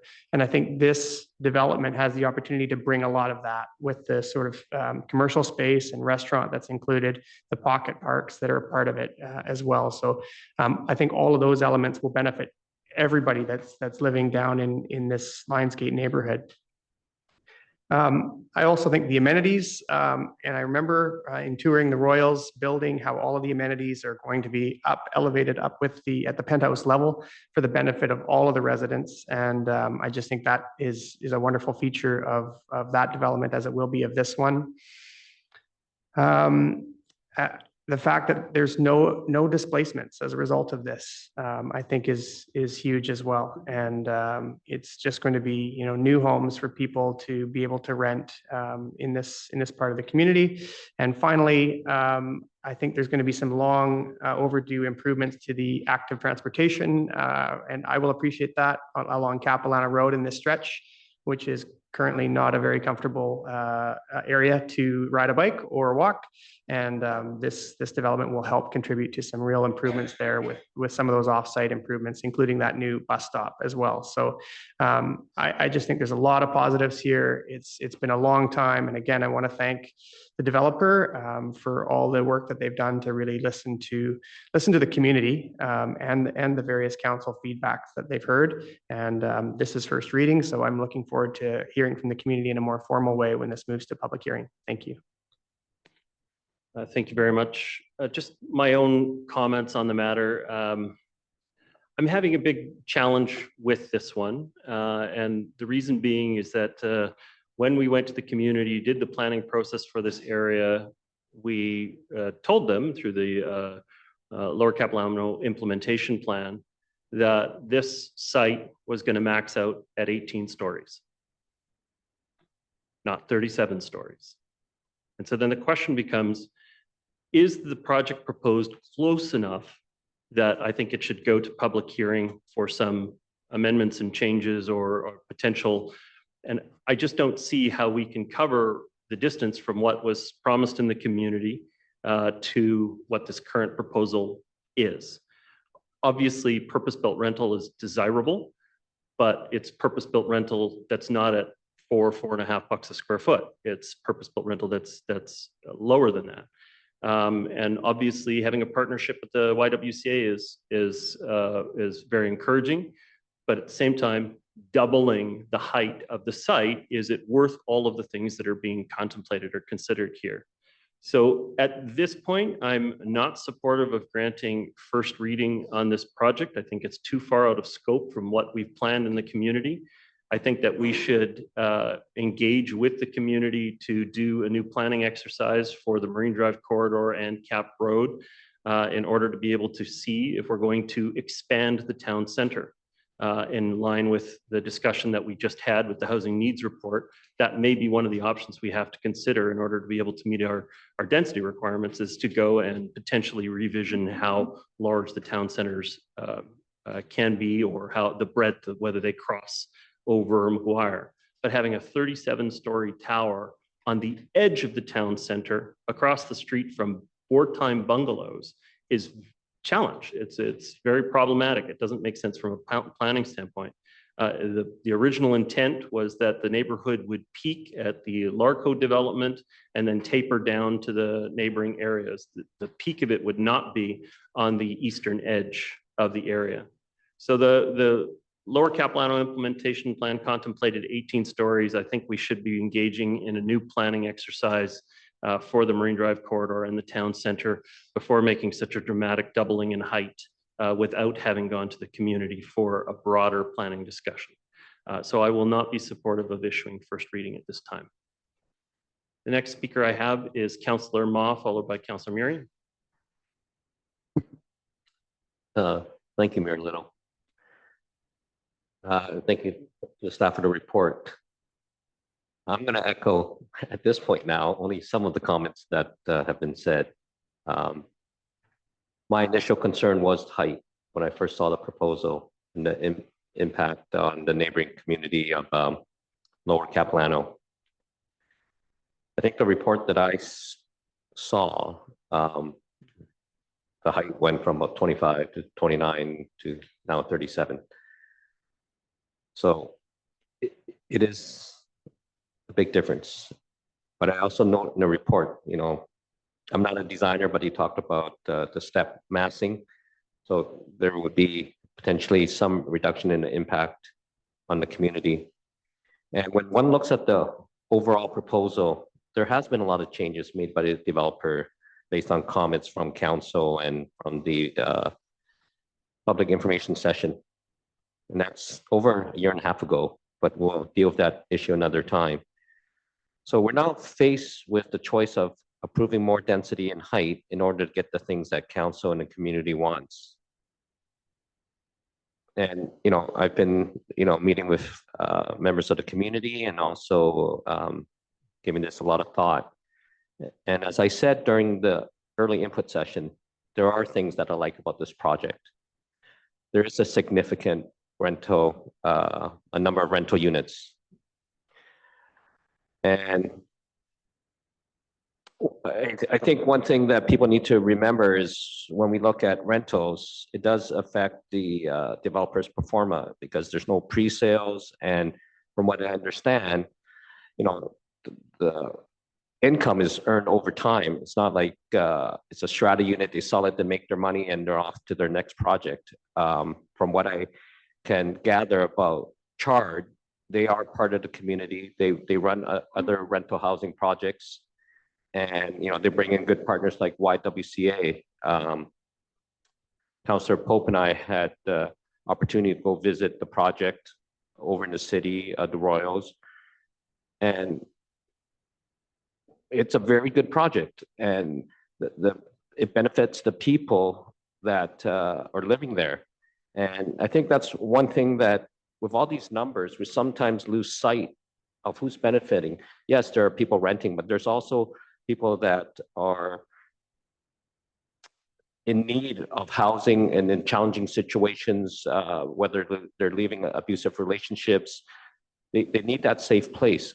And this is potentially that place. And it's also done in a way that it's not a standalone building that will create resistance from the community. These units are built in to the project. We walk there, you can't really tell, you know, there's people that are being having their rent subsidized here. It's part of the community, and the way they designed the 2 floors for the YWCA units, they have their own little space, and it's a safe space for those people, and that's very important. I know one of the earlier speakers talked about the traffic, and as some people may know, I'll take my extra 2 minutes, please. Some people may know I live in Pembina Heights, so I'm very familiar with the traffic congestions along Capilano and Marine. This road realignment is going to be huge. It's going to help address some of the traffic challenges that we have in that whole intersection, and that affects the whole community there. I also love that there's a near hotel and there's no net loss of units, and I believe there's some of the hotel rooms have kitchenettes, so it will be for those teams traveling, this could be a very desirable place. And these hotels will help with the local economy and support the tourist sector. And, you know, one of the other points that I consider is there's no existing tenants impacted. Yes, they're taking out 2 hotels, but they're replacing the rooms. There might be some residents that are long-term there, so that needs to be addressed. But, you know, all things considered, this is a pretty good project. And my last comment would be not to just focus on the numbers, but look at who's going to benefit from this project. So, thank you. Great. Thank you very much, Councillor Mott. Councillor Murian. Thank you, Mayor Little.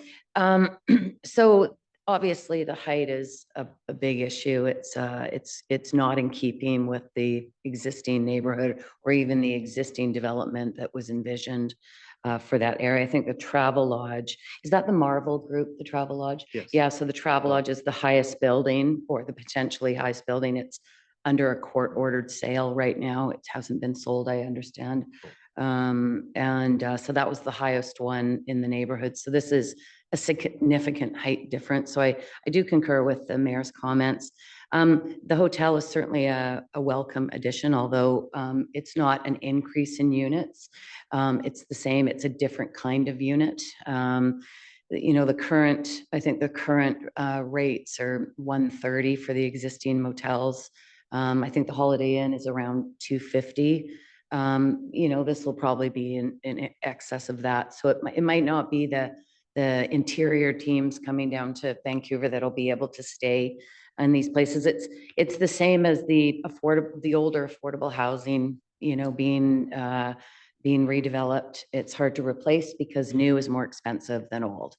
And but I agree that you know, there's change coming to that area, and the town centers are the places, in my opinion, that need to take the density and the intensity.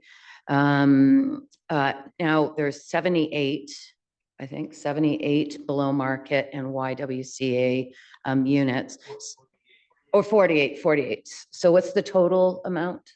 Sorry, I've got my.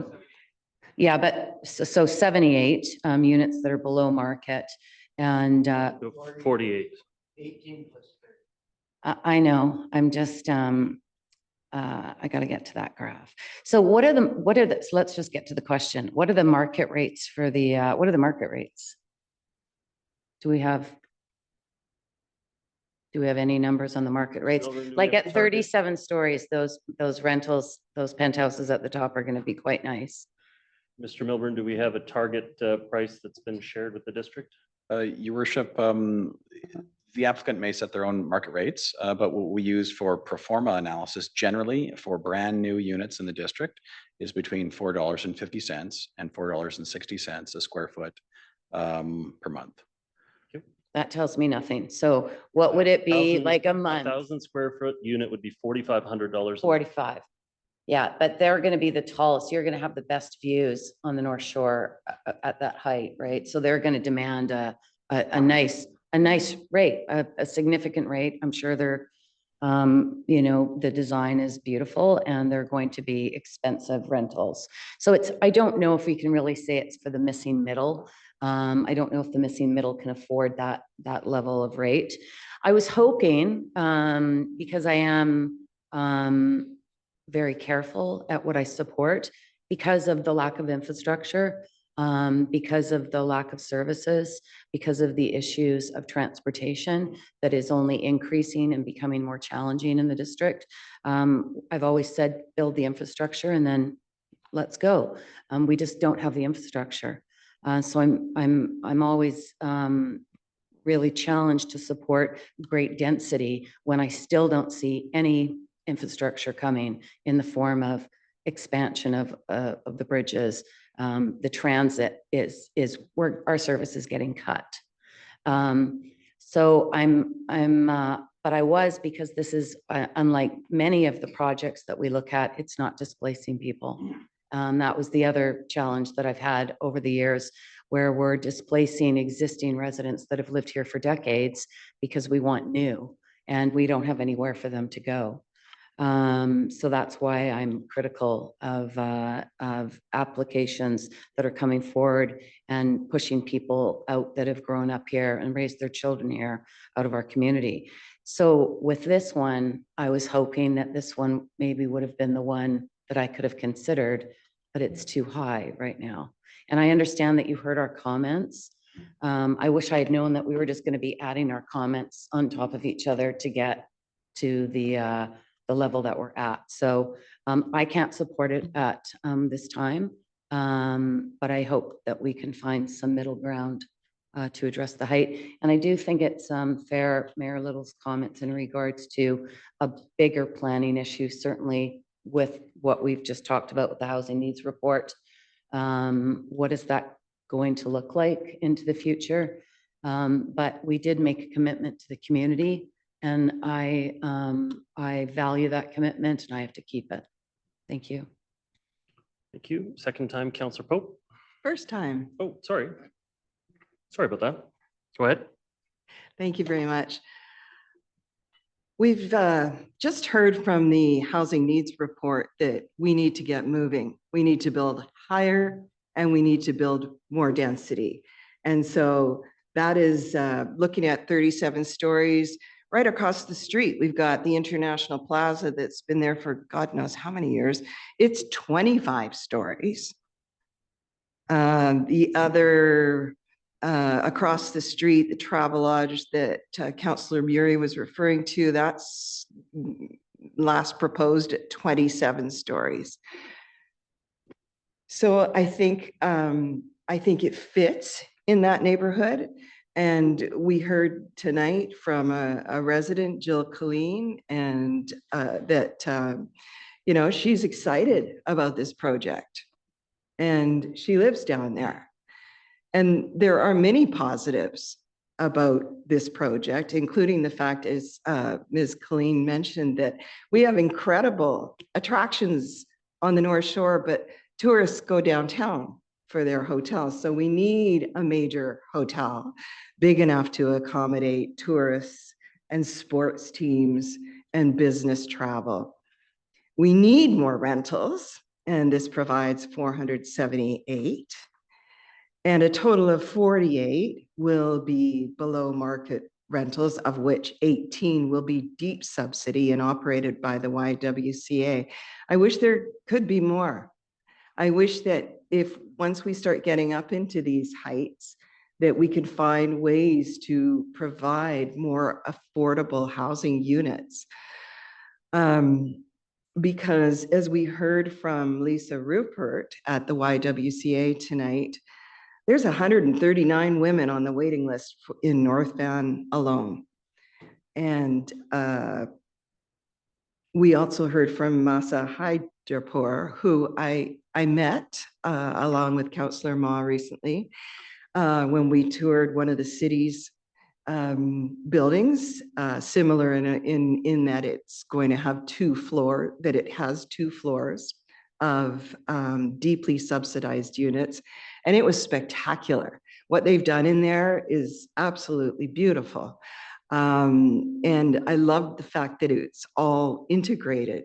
So although they're on two floors at that particular building, they all share the amenities with the rest of the residents there. So there's no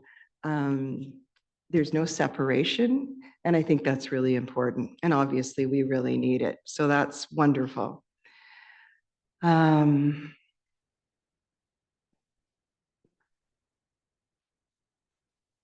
I think those are my comments for now. I'm going to support this moving towards a public hearing. I look forward to hearing what the community has to say about 37 stories. And thank you very much for all the hard work that's gone into this to get it to this stage. Thank you for your comments. Councillor Pope, I see no further speakers on the matter at this time. Would anybody else comment? Okay, prepared to call the question on the matter. All those in favor of first reading? Opposed? The matter is passed with Mayor Little, Councillors Forbes and Murray opposed. So can I check in with the clerk? Do we have an idea for when that public hearing will be considered? Thank you, through your worship. Tentatively scheduled for November 19th. November 19th. Yes. Okay, thank you very much. Okay, the next item of the evening is item 8.5. This is bylaws 8706, 8671, and 8688, OCP Amendment Heritage Revitalization Agreement Designation for the Cross residents at 1120 Harold Road.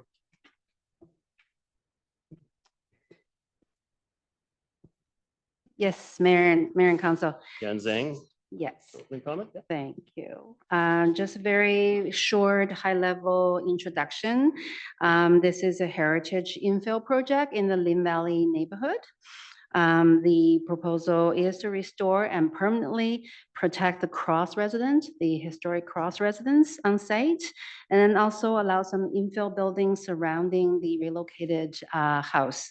So all in all, there will be 6 stratified units on this double lot as a result of this heritage infill project. And so the HRA, Heritage Revitalization Agreement, is similar to a rezoning in that it grants additional development rights to allow, in this case, the sole purpose of heritage preservation. So under the Local Government Act, the heritage designation as well as HRA are subject to a public hearing. So what staff are recommending is that this application, the HRA and the bylaws be given first reading tonight and be referred to a public hearing. Thank you. And we're here to answer any questions you may have. Thank you. Councillor Hanson, do you have opening motion? Yeah, please do move the staff recommendation. Thank you. Seconded by Councillor Back. Okay, Councillor Hanson, your comments, please. Yeah, thank you very much. Thank you to staff for the presentation. Thank you to the proponent for bringing this idea forward. Very pleased to support this heritage revitalization agreement and see it go to first reading and a public hearing. I currently sit as the council liaison on the North Vancouver District Heritage Advisory Committee. I've held that role since 2022. Preserving heritage is an important value in our community, and it's a challenge. There are many challenges to preserving heritage, and there is much heritage destroyed. I know that even in the 10 years that I've sat on council, we have witnessed the loss of many heritage assets in the district through development. Heritage revitalization agreements are an important tool for preserving heritage. This proposal calls, as has been stated, for the rehabilitation and preservation of this very historic cross residence dating back to 2005 in exchange for increased density. Instead of being restricted to one house with a suite and one coach house, the proponent is proposing 2 units on the main residence, the cross residence itself, another duplex building and 2 small coach houses, so 6 stratified units. I believe this can represent an important example of heritage preservation in the district, and I look forward to the subsequent public hearing. Thank you. Thank you very much. Councillor Back is the seconder on the matter. Thank you, Your Worship. I'm very familiar with this particular site. Walk past here on a almost daily basis, and I know a little bit of the history. It was on the market for some time, and I think this is exactly how we want to see a heritage revitalization agreement used. It will protect this home, the cross residents, and I think the sort of density that's being proposed here with the 6 stratified units, including the duplex and the 2 coach houses, will fit quite nicely with the rest of the neighboring properties. Across the street on Herald, there are townhouses all along. Sunnyhurst is townhouses, and I think there's single family there as well. And having the heritage home restored there will really work quite well. I think some of the concerns were around off-street parking. There is going to be a total of 7 off-street parking stalls included in this. But the site is also very close to the town center, offering fairly convenient alternative transportation options that are a pretty short walk away from here. So yeah, this is kind of a unique development. But I said it's sat in a state with nothing happening for a very long time. And I think this type of development makes a lot of sense, could work for a lot of different types of folks, young families for sure, with the sort of the size of the homes that are being proposed. So I'm pleased to support it. Thank you very much, Councillor Beck. Councillor Ma. Thank you. Members of council had a tour of Lynn Valley with the Heritage Advisory Committee, or HAC, at the end of September. It was a very fascinating event. It kind of opened my eyes a bit to some of the history of that area that I wasn't familiar with. So my comments: I support soft densification. I support doing that through easing of restrictions on coach houses. I support heritage. It's important to know where we've come from. The question for me on this project is, does it make sense to have 6 units on this lot? What's going to be the impact on the community? I went out to the site earlier tonight to have a look around. The site is about 1/3 of an acre, fair size. The proposed design for the 6 units is a bit tight, but this is something that we might have to get more comfortable with over time. So all things considered, I will support this going to public hearing and receiving feedback from the community. Thank you. Thank you very much. Next, I have Councillors Forbes and Murray. Councillor Forbes, your comments, please. Thank you, Your Worship. I was happy that council had a tour just recently, as Councillor Ma mentions, of a walk around of the area of Lynn Valley. And this was one of the high points towards the end of the walk around. And I think this is a absolutely fantastic recommendation in front of us. One thing, it moves the heritage home to actually be protected, not just sitting on a registry.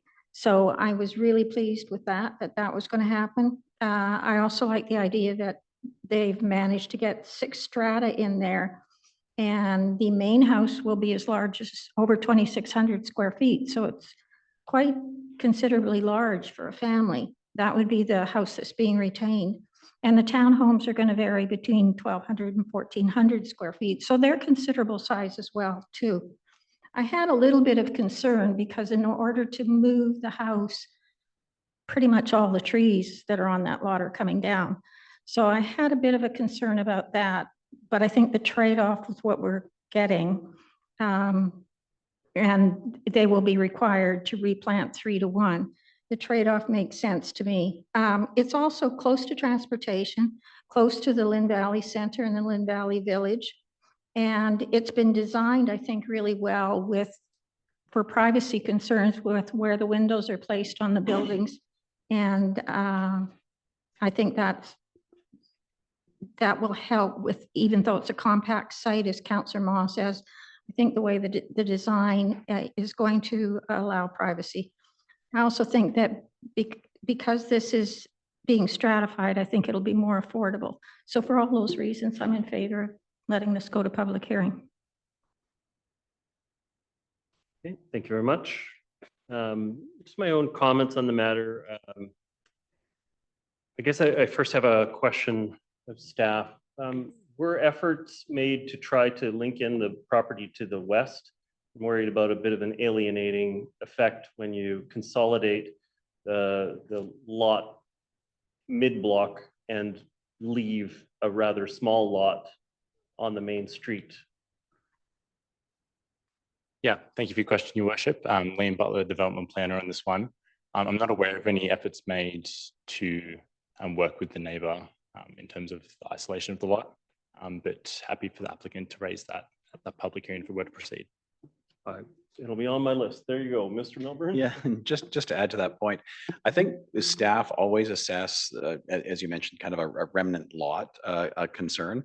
What we do is whenever we assess that, we want to ensure that The remnant, if it can still be developed in accordance with the zoning that's in place, and if the development that's proposed doesn't preclude that from occurring and could fit within the overall neighborhood context, then it's essentially deemed by staff satisfactory. If those conditions can't be met, then we obviously do talk to applicants about whether or not additional consolidation might be needed in order to make a sufficiently large property to meet the needs as addressed in council. In this case, staff felt that it was reasonable. Thank you. Okay, thank you very much. I'm not shocked by the density of this. I mean, if you look, obviously, as you get closer to the town center by a block, you get into townhouses, and even if you look to the west on From, you have lots of situations where a third of an acre has 3 houses and the capability to build secondary suites and coach houses on those neighboring spots. So it's not out of line for the significant benefit of getting a protected status for a heritage building.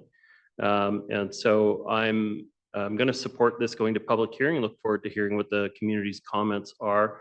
I think that when we look at the creep of expanding the density from the town center out, we probably should be talking about the remnant lots, as you say, Mr. Milburn, a little more ahead of the time when we're going to be pressured to redevelop those areas, just simply because once you make the decision to build the new building, there's nothing, like the economics won't return for the viability of replacing that building again for a generation.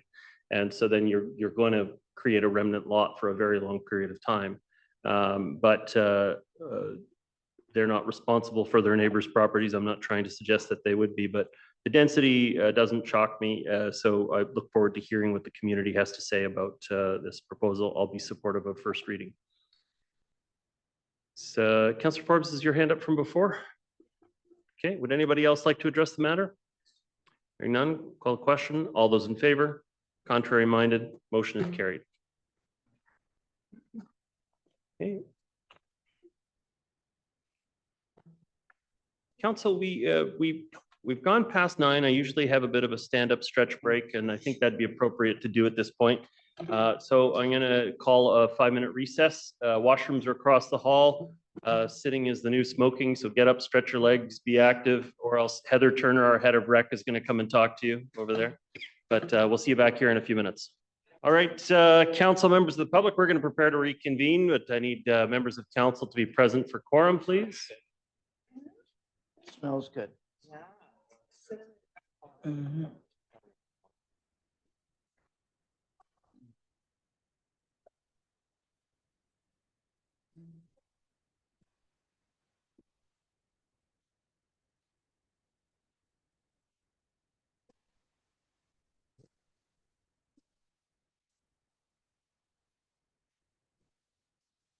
Okay, I know we have still have Councillor back having a stretch, but we have quorum and we should get going.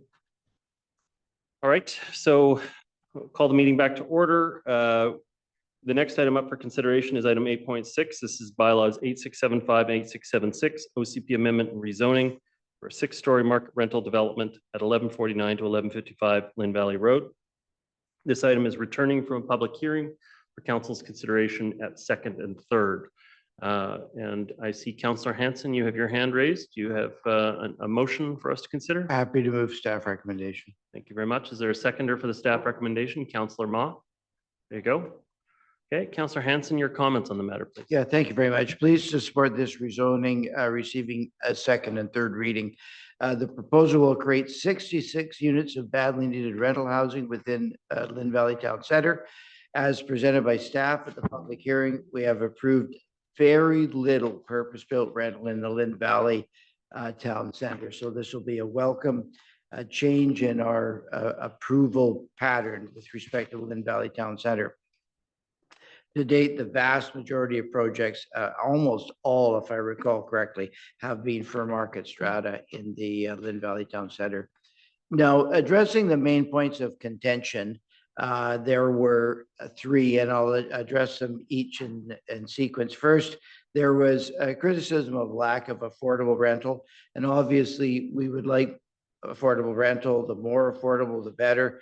And while I obviously would prefer a proposal that had more affordable rental, I accept the statements of the proponent that this project would not be viable for them with any further diminishment in its profitability given their circumstances. And from that point of view, 66 units of rental housing, in my view, is better than none, even if it isn't accompanied by market rental.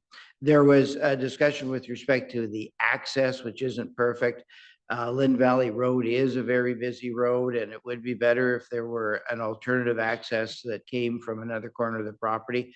I have closely toured the site. I walked its perimeter, and I accept the statement of staff that there are no other viable options for access in this case. And having toured, I understand the logic of that. With another criticism is deforestation.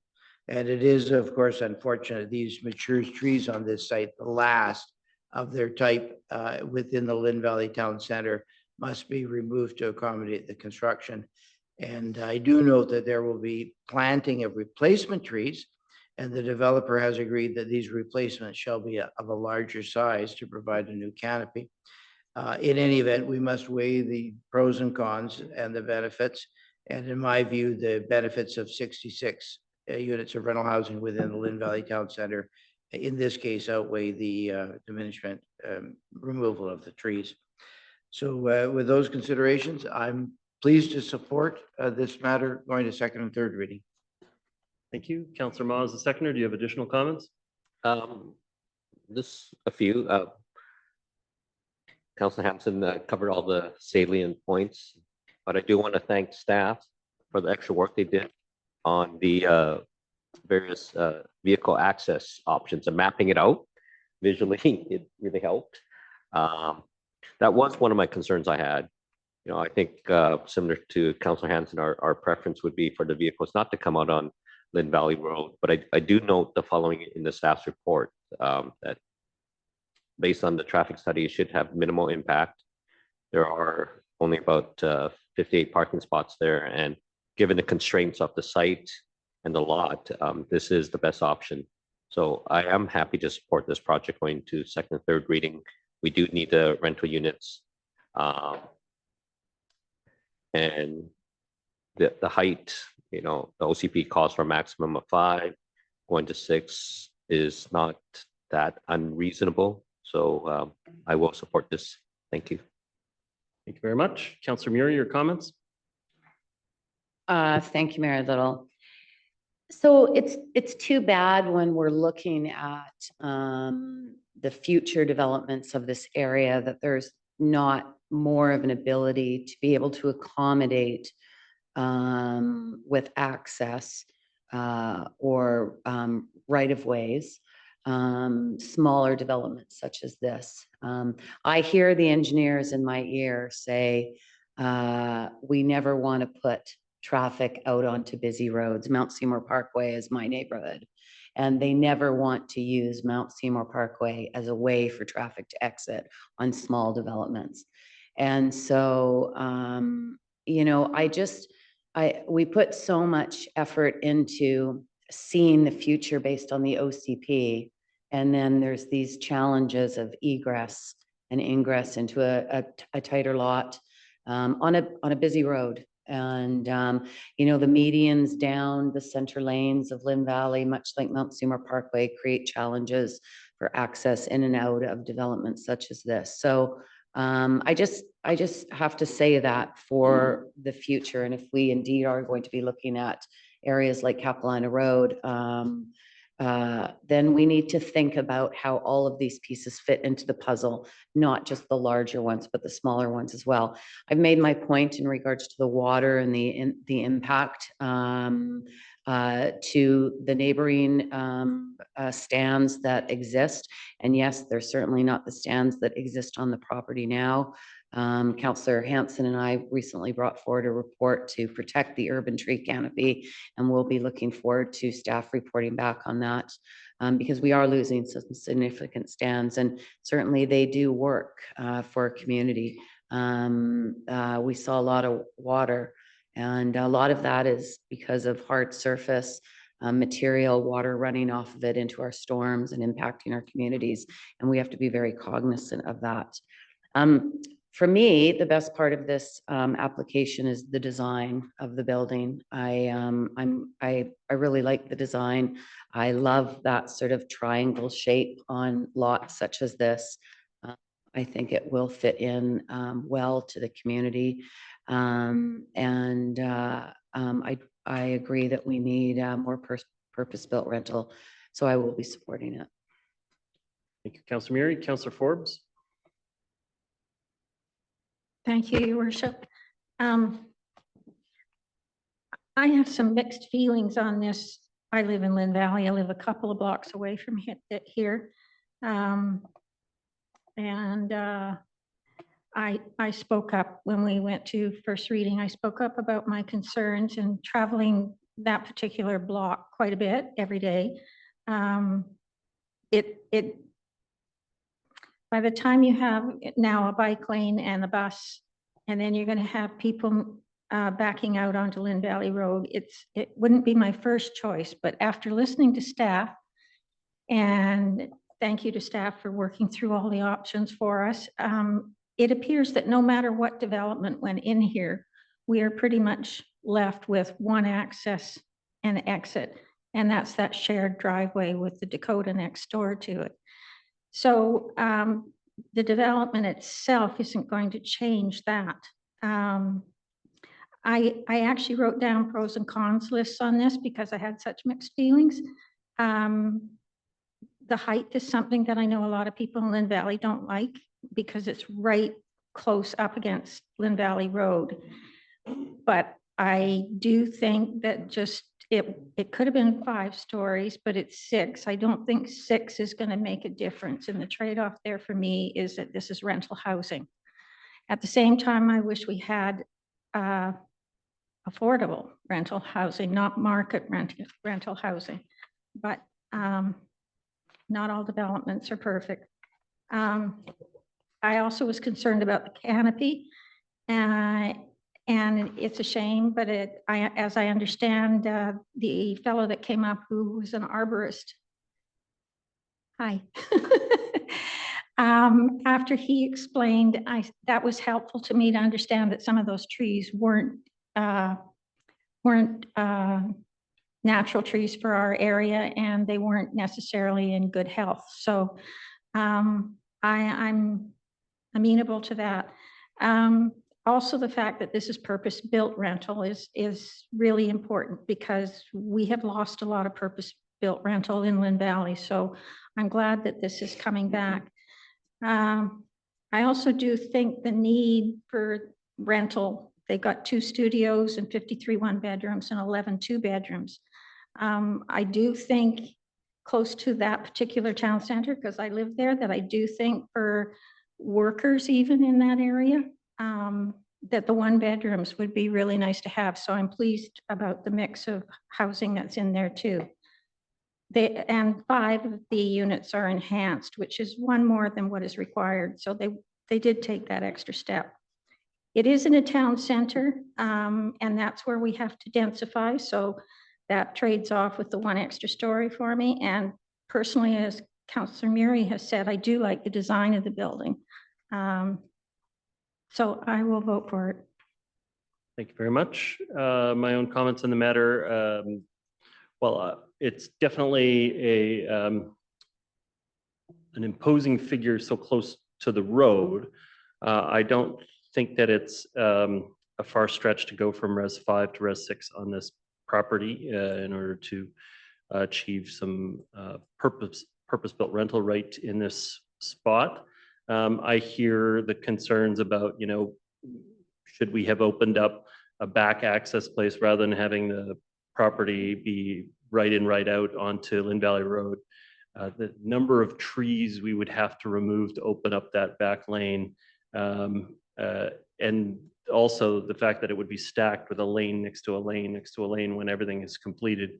It doesn't, I don't see that as a viable alternative. So accessing off the existing ramp is reasonable in this case, although hopefully there will be enough gap generation on Lynn Valley roads that people can easily come in and out of this facility. There's definitely going to be times when it's backed up to the point where it'll be hard to get that gap generation and people may be stuck there for a little bit.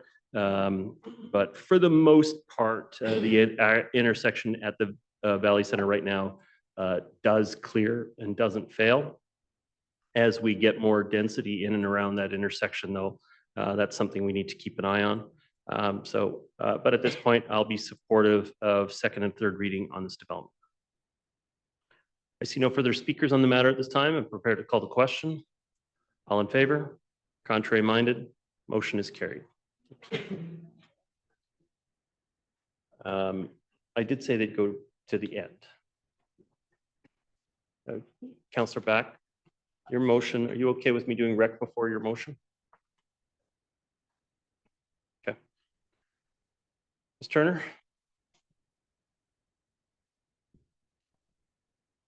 Oh, sorry. I have item 8.8 first. Yeah. I do. Can we just do this one? No, this should be up and down, and it's related to the earlier piece.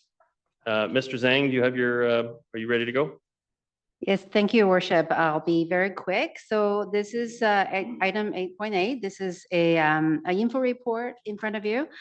Is outlining a project that is a comprehensive rewrite of the district zoning bylaw. So as you know, our zoning bylaw was created in 1965. So over the years has become pretty cumbersome, and layers upon layers of regulation has really impeded the efficient processing of land use permits. And we certainly have heard from community members and as well as staff who have to use that on a daily basis. That is quite difficult to navigate. So the goal of this project is to modernize the zoning bylaw to better align with the current and the future community needs. And there are three key elements to the rewrite project. The first is to update the zoning regulation to support the upcoming OCP updates, as we heard from earlier today. And the second is that we're going to align the zoning bylaw with recently approved district policies and priorities and plans, and such as the economic development strategy, transportation plans and policies, and environmental and sustainability policies. And then the third one really is about, we wanted to explore creative ideas, innovative ideas and including technologies, new technologies to modernize the document to improve its usability for residents, organizations, and businesses. So that's three components. Project probably will spend about a year and a half to about 2 years, and with some components mandated to be complete by the end of 2025, and some others in 2026. And certainly the public and stakeholders will be able to help shape this process through engagement opportunities, and we're just currently scoping those out as we firm up the scope for the zoning review, and we're happy to report back to council on that. Overall, staff are pretty excited about this. The zoning bylaw is. As excited as a bunch of planners. It's such a critical foundational legal document of our work. So we wanted to really do, and it's implementing the district growth for over the next few decades. So we want to do a good job. We wanted to do the best practice research. We wanted to hear from everybody who wanted to have their input with us and work with us. And we wanted to do, a best in class document. So, okay. Thank you very much. I'll be moving the recommendation. Councillor Meary was second. Okay. So just my own comments on the matter. I mean, I know that in the report here, it's talking a lot about the residential side of things, but this does encompass all uses within the zoning bylaw. And so I did just want to say we started something that we didn't complete, which was creating the EZLI zone. And the intent with EZLI, Employment Zone Light Industrial, was to move from the old prescriptive way of producing zoning and move to a more qualitative approach to zoning. I highly recommend that we address the completion of that in this process. so that we start to describe the kinds of uses and get less involved in the minutia of whether of what specific type of business in there. I can think of, commercial and light industrial creep issues that we're facing in the community where, someone gets a lease for a property thinking they're going to be able to do something and finding that a slightly different definition of a word means it's a non-conforming use for the property, even though a reasonable person looking at it would still say, that's kind of the intent of the use of it. And so I want to see us getting away from those prescriptive uses, more of a representation of qualitative where we're identifying the types of business that we expect in there, because that's what we want to manage. We want to manage incompatible uses but not at the prescriptive use level. We want the quality of the experience there. Is it a noise generating? Do we have to put a good neighbor policy in place? Are we going to see extremely high volumes of traffic on this particular spot? I know that people express a lot of frustration, particularly when we deal with commercial properties, where you can have two commercial properties with the same description, and one of them generates hundreds and hundreds of cars an hour, like a coffee shop. And then under the same classification, you have sleepy services that may get a handful of customers a day.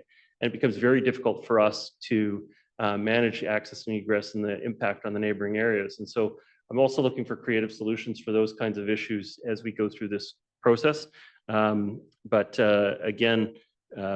I'm really interested in this is the industrial lands, light industrial and commercial use lands, and how we can change the way that's done. Because I think there's, I have to say it's, Soviet era or something like that, but a lot of those are still back in the original form within the 1965 document.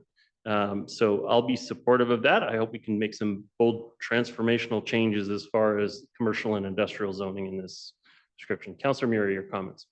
Thank you, Mayor Little, and I completely concur with that. We've had, too many stories where businesses have looked at properties in the commercial and light industrial zone, and they had every intent of going in, they were ready, and then found out that they didn't conform to the zoning. And it's very frustrating because we are trying to hold on to a lot of businesses in those zones that serve our community, and we don't want them heading over the bridge to South Vancouver or South Burnaby, given the state of traffic in our community. So we're wanting to keep a lot of them here, and it can be very challenging. I've heard stories where they thought one use was conforming with another, and they went into the business spending tens of thousands of dollars only to realize that it wasn't going to be able to accommodate what they were thinking. I'm surprised the wild bunch of planners didn't bring the zoning bylaw. Is it about 2 feet high? It's about 2 feet high. Oh, you've got it? It was too heavy to bring. Oh, it was too heavy to bring, but you considered it. It's about 2 feet high. And I remember when Ms. Atha came on board with the district, she talked about, you're probably the most excited planner about this because you've been wanting to do it for a while, taking that 2-foot document down to 4 inches, 6 inches, maybe something like that. So it is a challenging document. We've been talking about this for many years, reviewing it. So I'm glad the day is here. And I'm glad we're optimistic on the time, given all of the other challenges that we're facing with the provincial legislation and all of that work. Thank you for being excited about this, given everything on your plate. And I fully support this.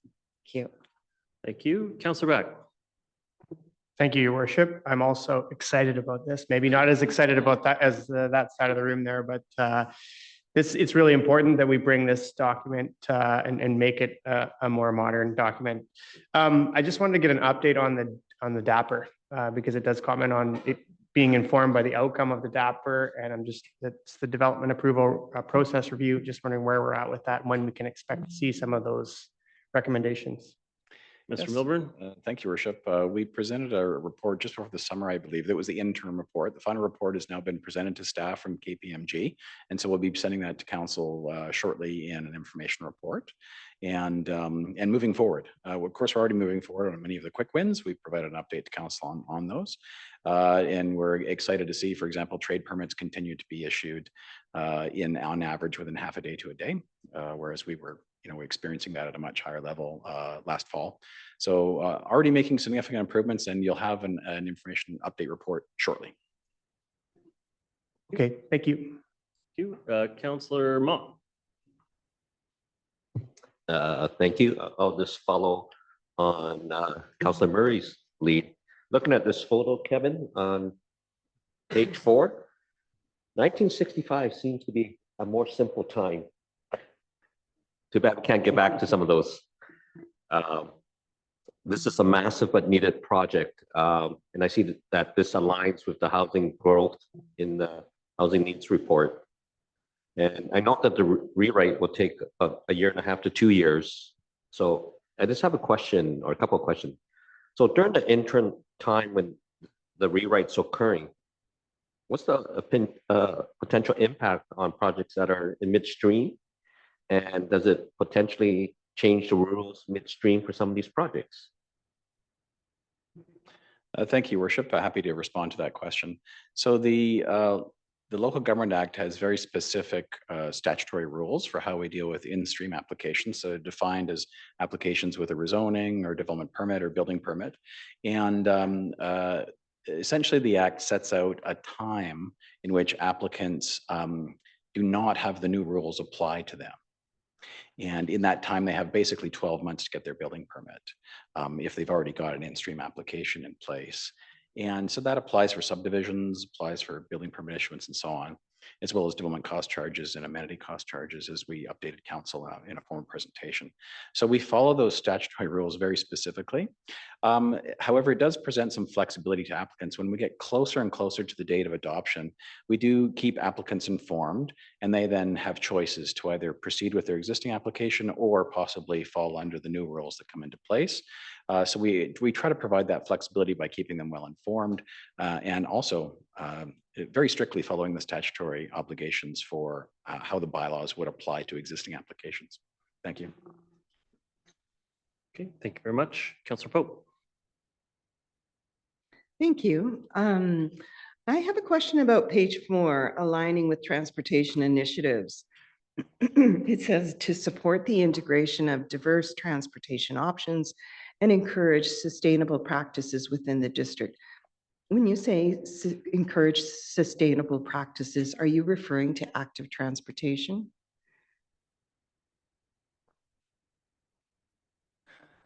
Yes, thank you, through your worship. Yeah, so that would be a part of aligning with transportation initiatives. Much of the zoning bylaw typically regulates private property.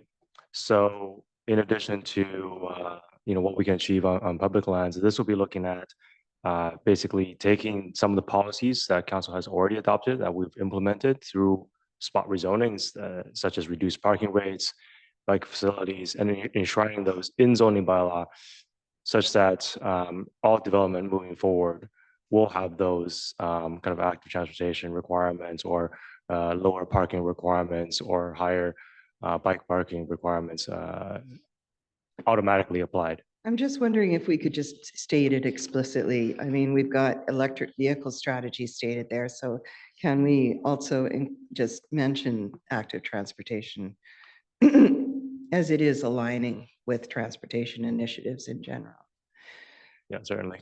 And as excited as everybody else is, I'm not, because it's going to take so long. And I really don't understand. Like, honestly, I thought that a lot of these things that are in this bylaw, I thought were going to be part of the development approval process review and part of all of the streamlined that we were going to be getting. I've been hearing about streamlining since before the 2022 election. And I just don't get why we can't move a bit faster on all of these things. Okay, thank you very much. Anybody? Okay, prepared to call the question on the matter? All in favor? Contrary minded? Motion carries. Okay. Don't want to break your heart again. You are up. Welcome, Heather Turner, Director of Recreation Services.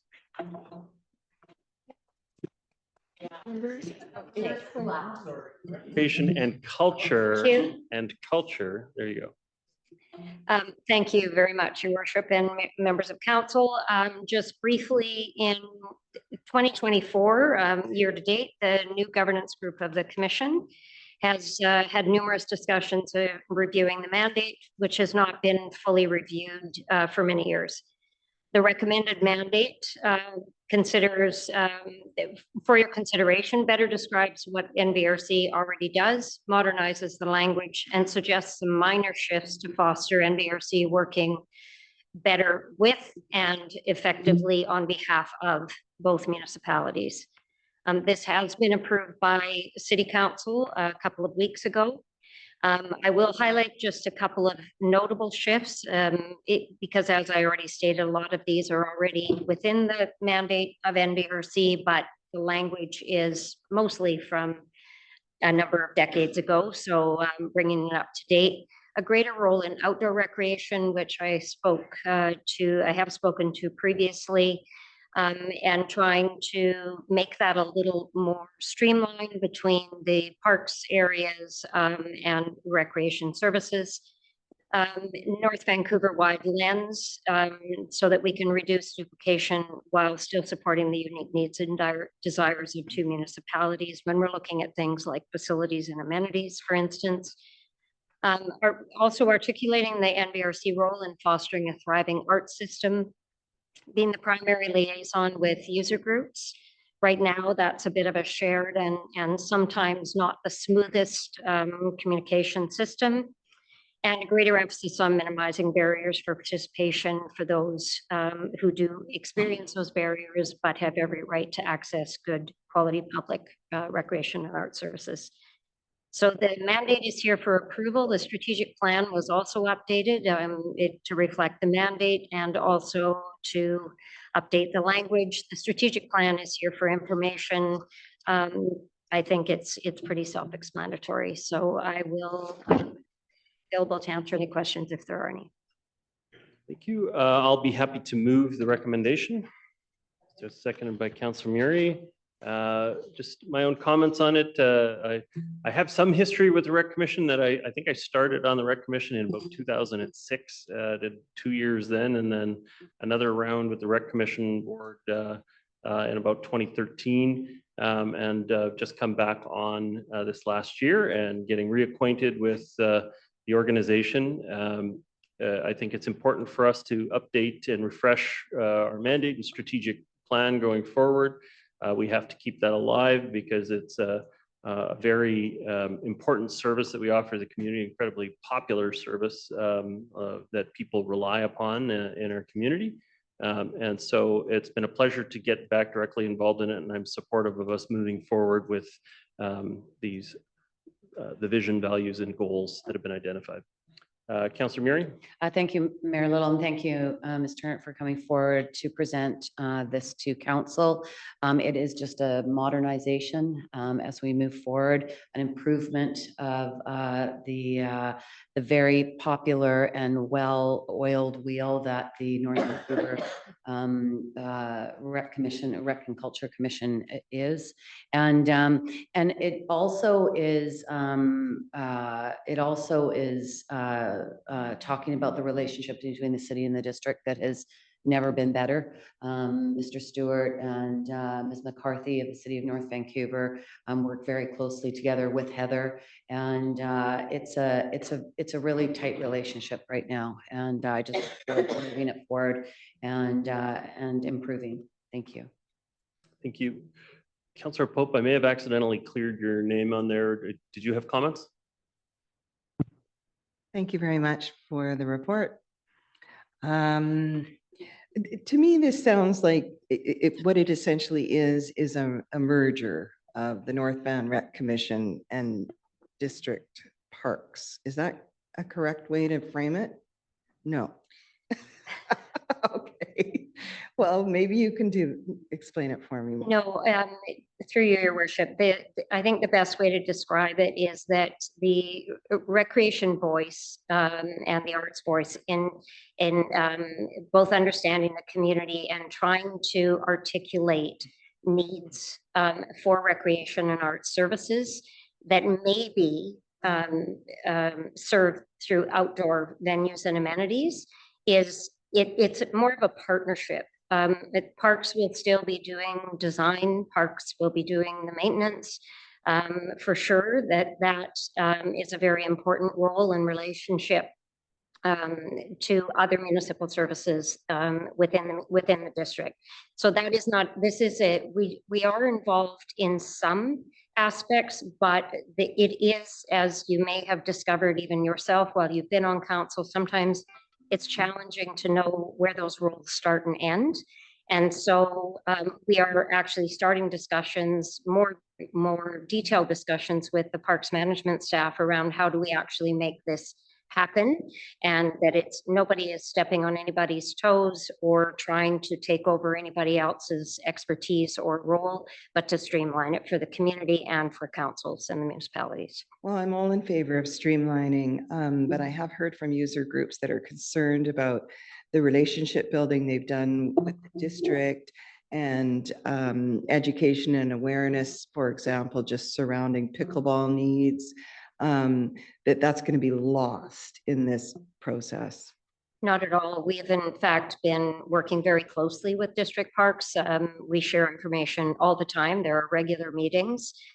We also have relationships with a lot of the same user groups, and it will be better if those are if those are directed so that we don't have mixed messages or hearing yes from one, no from someone else, or maybe from another team. So we really believe that it will be a better service to the community overall. Yeah, and I think it could also be better in terms of the amount of surveys coming out at the same time regarding this roughly the same issues. I just wanted to say, I'm not sure how arts and culture kind of landed in NVRC, but I honestly do not believe that that's the best place for it. I think that to me, it feels like it kind of gets done off the side of somebody's table. And I think our arts community and our arts in the district deserve a little better than that. And I'm wondering if this council could consider at some point, just, kind of pulling it out of there and having its own office or whatever, because I think we could do so much more. And, perhaps it could be linked to the, hopefully the new event manager position. So I'm just going to throw that out there and hope that we can pick up on that. But this wouldn't rule out something like that, what we're voting on tonight, would it? No, we'd have to have a longer discussion about that specific issue. I can tell you, be happy to chat with you about it, but we have had them separated before. And because of the challenge of running such a small office within arts and culture with the obligations that they have, it ended up being that the booking capabilities, the facility management and all of that, the rec commission was better equipped to be able to handle that aspect of it. And we do partner with a lot of societies that manage a lot of the culture and arts piece. So they have that independence already that I think you're looking for, and the ability to promote their areas. They just don't have to worry about managing facilities, which the Recreation Commission is very capable of doing. But we did used to have them separated and decided to combine them in about 2014. 2014. There you go. Interesting. Yeah. Councillor Ma, did you already speak? No? Councillor Ma? Thank you. Hey, Heather. Having sat on the commission as a citizen appointee, I know the value that the commission brings to the people in our communities, both the city and the district. It brings health, activities, creativity, and diversity. I appreciate what you said earlier, that discussions with the district park staff will be happening. But I'm just wondering if you can elaborate on how this new mandate will provide, I think you said, a greater role in outdoor recreation. What does that look like? Are you able to talk about that at this point, or is that still evolving? Through your worship, it is certainly evolving. We have started those conversations, but I also have had the benefit of working in a more traditional structure where Parks and Recreation are together. What we really want to do is to maximize the benefits that having those two expertises, Parks and Recreation, maximizing how we can work together to better serve the community. So it's in part making sure that we are aligning roles with skills and expertise and aligning relationships. We already have relationships with the groups that book all the outdoor venues because they book them through us. We are the staff liaison support, I guess, for the North Vancouver Sport Advisory Committee has typically been us park staff go to report. I think we can streamline that as well. So there are a lot of actions that we can take. It is to be more efficient, more effective, and serve the community better. Okay. Just a follow-up question. For the average person, what difference will they see, or is that more behind the scenes? Like, I'm just trying to understand if it's going to be more behind the scenes, this relationship with parks and the different groups, or am I, as someone going to a rec center or a cultural facility, am I going to see anything different? I don't believe so. I think where there may be a difference is hopefully with the community sport organizations and some of the other community organizations who right now are sometimes confused with where do I go, with what question, who's going to give me the answer, how do I more directly get to the right decision makers. So we want to streamline that, and we will be working with the park staff and other staff to make sure that those issues are addressed and we make it better. There's no intent to make it worse. Thanks for the clarification. That's good. Okay. Thank you, Heather. Thank you. I see no further speakers on the matter. Prepared to call the question. All in favor? Contrary minded. Motion carries. Thank you very much. Thank you for sticking out till late in the evening, Heather. Okay, the last scheduled item of business is a report from Councillor Back. Councillor Back, do you have some initial comments and a motion? And we'll seek a seconder. Sure. So this is a motion that's directing staff to report back on options for implementing a large item pickup service for the district. So I will move the recommendation, which is. I believe I saw Councillor Pope's hand for seconding. Okay, go ahead. Thank you.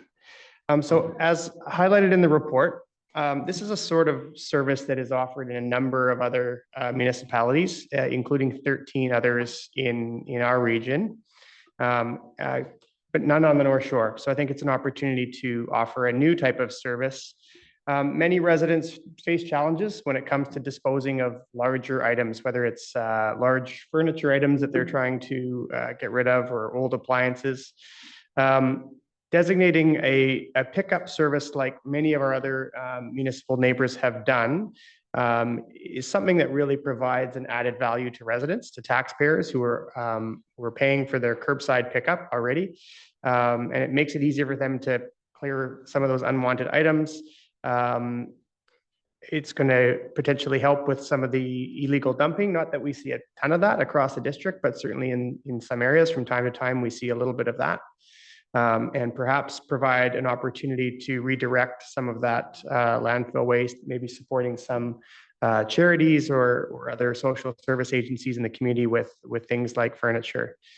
So I believe it's not a huge undertaking, although we'll look at see what report comes back from staff in terms of the resources that would be required and the costs.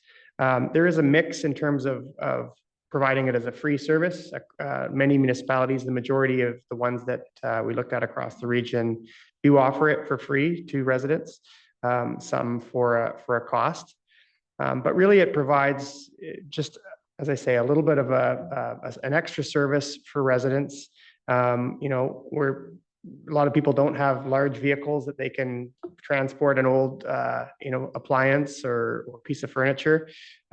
We do. We have fleets of vehicles. We're out on the road anyways. I don't think it's the type of service where we're all of a sudden going to see a huge influx of people wanting to utilize this. But I do think it's just kind of a positive thing that we can take to the community, build some goodwill, and say, look, we're providing a little bit of added value here in a time when I think we could all use a little bit of that. So that's really the gist of it. In the report, as you would have seen, there are the other municipalities across the region and the variations of large pickup item services that they offer.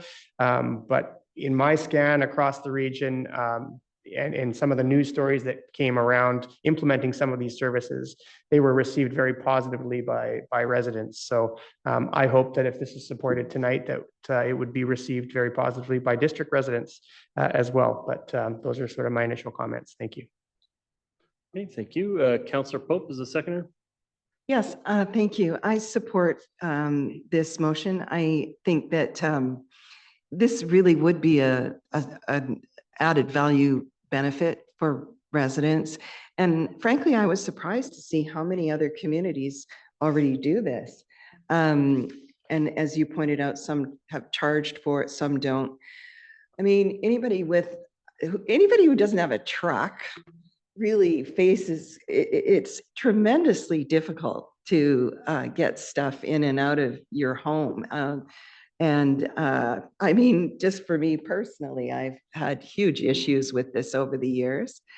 In the strata that I'm at, however, they've brought in this collection similar to this, a large item pickup service once a year in the spring, bring in this big container and everybody like piles on with all of this. And it works really well. And it is just such a huge benefit to us.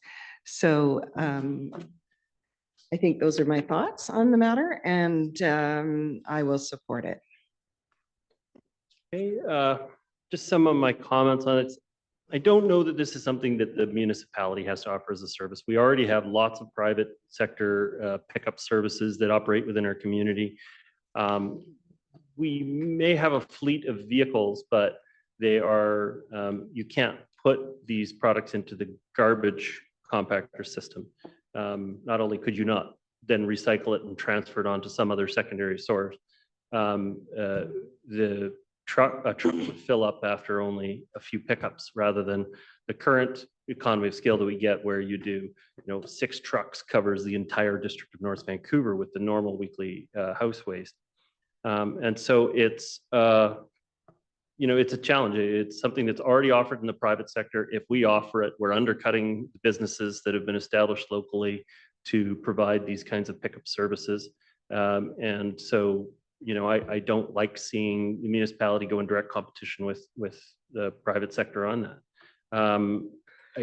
I think it would be a very costly service, just simply from what I've heard of other municipalities.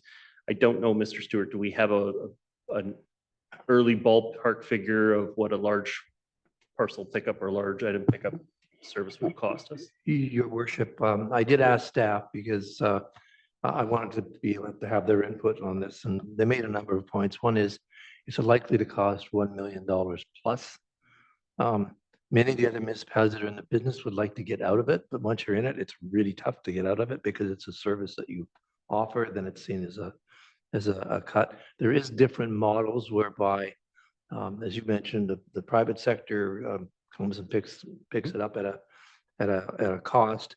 But there's models where you have something that happens quarterly or annually, and so we would have to explore the advantages and disadvantages of all of that. But you're correct when you say logistically, you just can't wrap this new service into the existing fleet. Garbage trucks now are running $750,000 all fitted out. So this isn't going to be an inexpensive undertaking, but we can certainly provide that information to the council.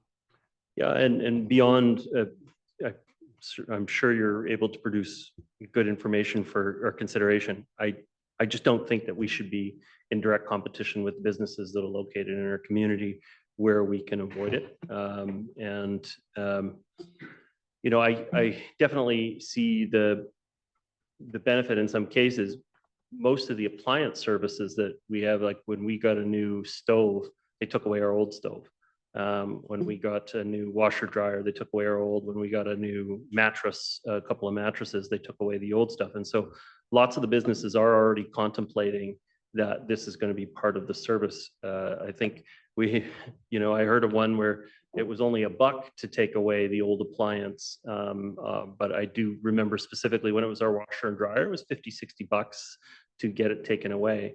You know, if it's $1 million a year, and I know that that's not a reliable number necessarily, that we haven't really checked it all out yet, but if it's $1 million a year, then that's an awful lot of small fees to pay into the system. And so I don't know that we need to be adding to the services the district has right now. I think we should be concentrating on the services we already offer. And actually, even with the financial challenges that we're facing as a community, we need to be seriously sharpening our pencil on the services that we offer. So I'm not going to be supportive of this at this time. Councillor Murray, your comments. Thank you, Mayor Little. So the first time I came across this was in Delta, because my sister lives in Delta, and I drove out there one day and there was all this stuff on the side of the road, because you have to actually take all of these things to the curb. That's how they pick it up. And so I was interested in that. And then when I saw this report I did do a little bit of research with some colleagues at Metro Vancouver, a councillor in Delta, and they said tread very carefully. They have been doing it for a number of years, but it's a very costly program. And for them, they have a bit of a benefit because the landfill sits in the city of Delta and they have a deal on the tipping fees. And that's the only reason why they've stayed in it. I talked to another elected official in Burnaby who said one of their concerns is that people are coming in from outside of the municipality to dump. And they do it several times a year. It's a costly program. And at Metro Vancouver, I sit on zero waste for Metro Vancouver, and we're trying to get people to recycle and reuse.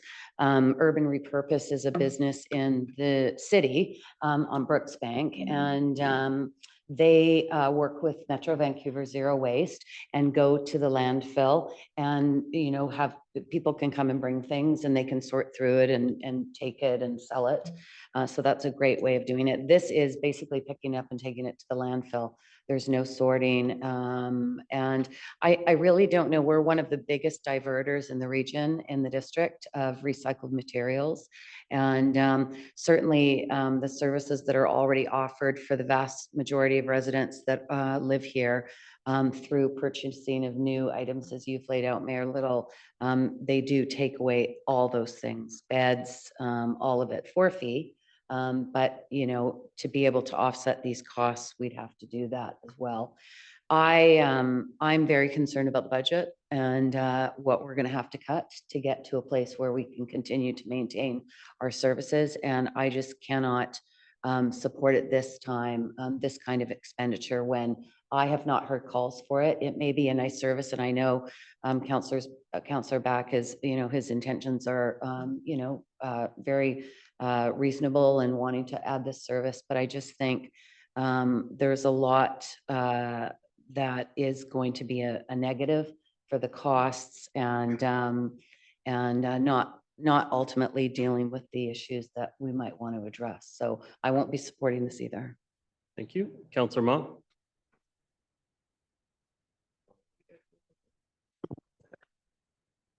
Councillor Back, I appreciate the intent, as I actually have a couple of large items, including a stove I need to get rid of. And I recognize that you mentioned in your report that there might be an option to charge a fee. However, in light of our current financial pressures facing this council and the workload faced by many of our staff, I'm not sure if this is the right time to add on services that the district delivers. And as mentioned earlier, this service is something that's done by the private sector. I'm actually in the process of retaining one right now. And my position is government doesn't always do things better. And for these reasons, I will respectfully not be supporting this at this time. Thank you, Councillor Ma. Councillor Hanson. Yeah, thank you very much. I'll be very brief. I will be supporting it. I note, though, that the motion is that council direct staff to report back. So I don't think it would be all that time consuming an exercise to get some more information. And then from there, I think we can have a more informed discussion and consider our options. Thank you. Councillor Back, second time. Well, thank you very much, everyone, for your comments. Realize we don't have enough support to move this item forward, but I really was just to report back. I have a hard time believing the cost would be $1 million, whether that's a year, I don't know. But the item was really just to get back some costing and more details. But appreciate that there's lots of different priorities that we're trying to juggle and a very challenging budget as we head into budget season. So, but thanks for considering it. I see no further speakers on the matter. Prepared to call the question. All those in favor? Contrary minded? Motion is defeated with Mayor Little, Councillors Murray, Forbes, and Ma oppose. Okay, Council, we're down to about 8 minutes left. I would like to, now that we've completed the business of the regular meeting, I do want to just make one report. An election is a massive undertaking, and I just want to say congratulations to all of the people that came out, became workers for a day with this specific project to help make our election run so smoothly. I know that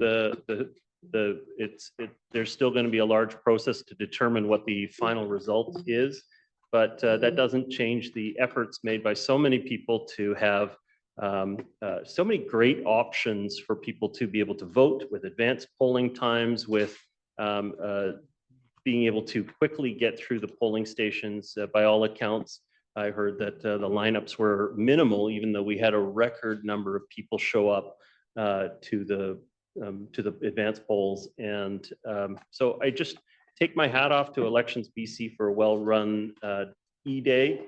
I think they did a fine job, and all of the people that took on that extra work for a 14-hour day to run the polls. We can't do it without you, so I just wanted to express our appreciation, and of course our congratulations to all of the candidates who put their name forward and raised issues of interest in our community, regardless of whether you're successful on election day. Democracy requires people to step up and put their name and their ideas forward to make sure that we have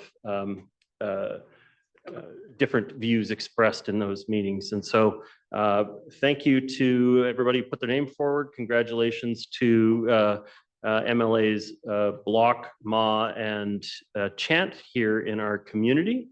And I just, that's the only report that I'm going to make today. I was just going to add that, and thank you to the community for getting out and voting, because Saturday was a, really difficult day. And it was a record turnout in this province. And it was amazing that, given the conditions that we were dealing with, that, there was that much of a presence at the voting booth. So that's congratulations to the community to get out as well. Councillor Hanson, did you have a report, or is that from before? Are there any other reports? Of this evening's meetings, I'll accept adjournment. Thank you, Councillor Murray. To the staff that prepared the reports for our consideration, thank you very much for your additional work. Members of the public for sticking with us through a long agenda. And thank you, members of council, for all of your input this evening. Everyone have a fantastic week. Good night.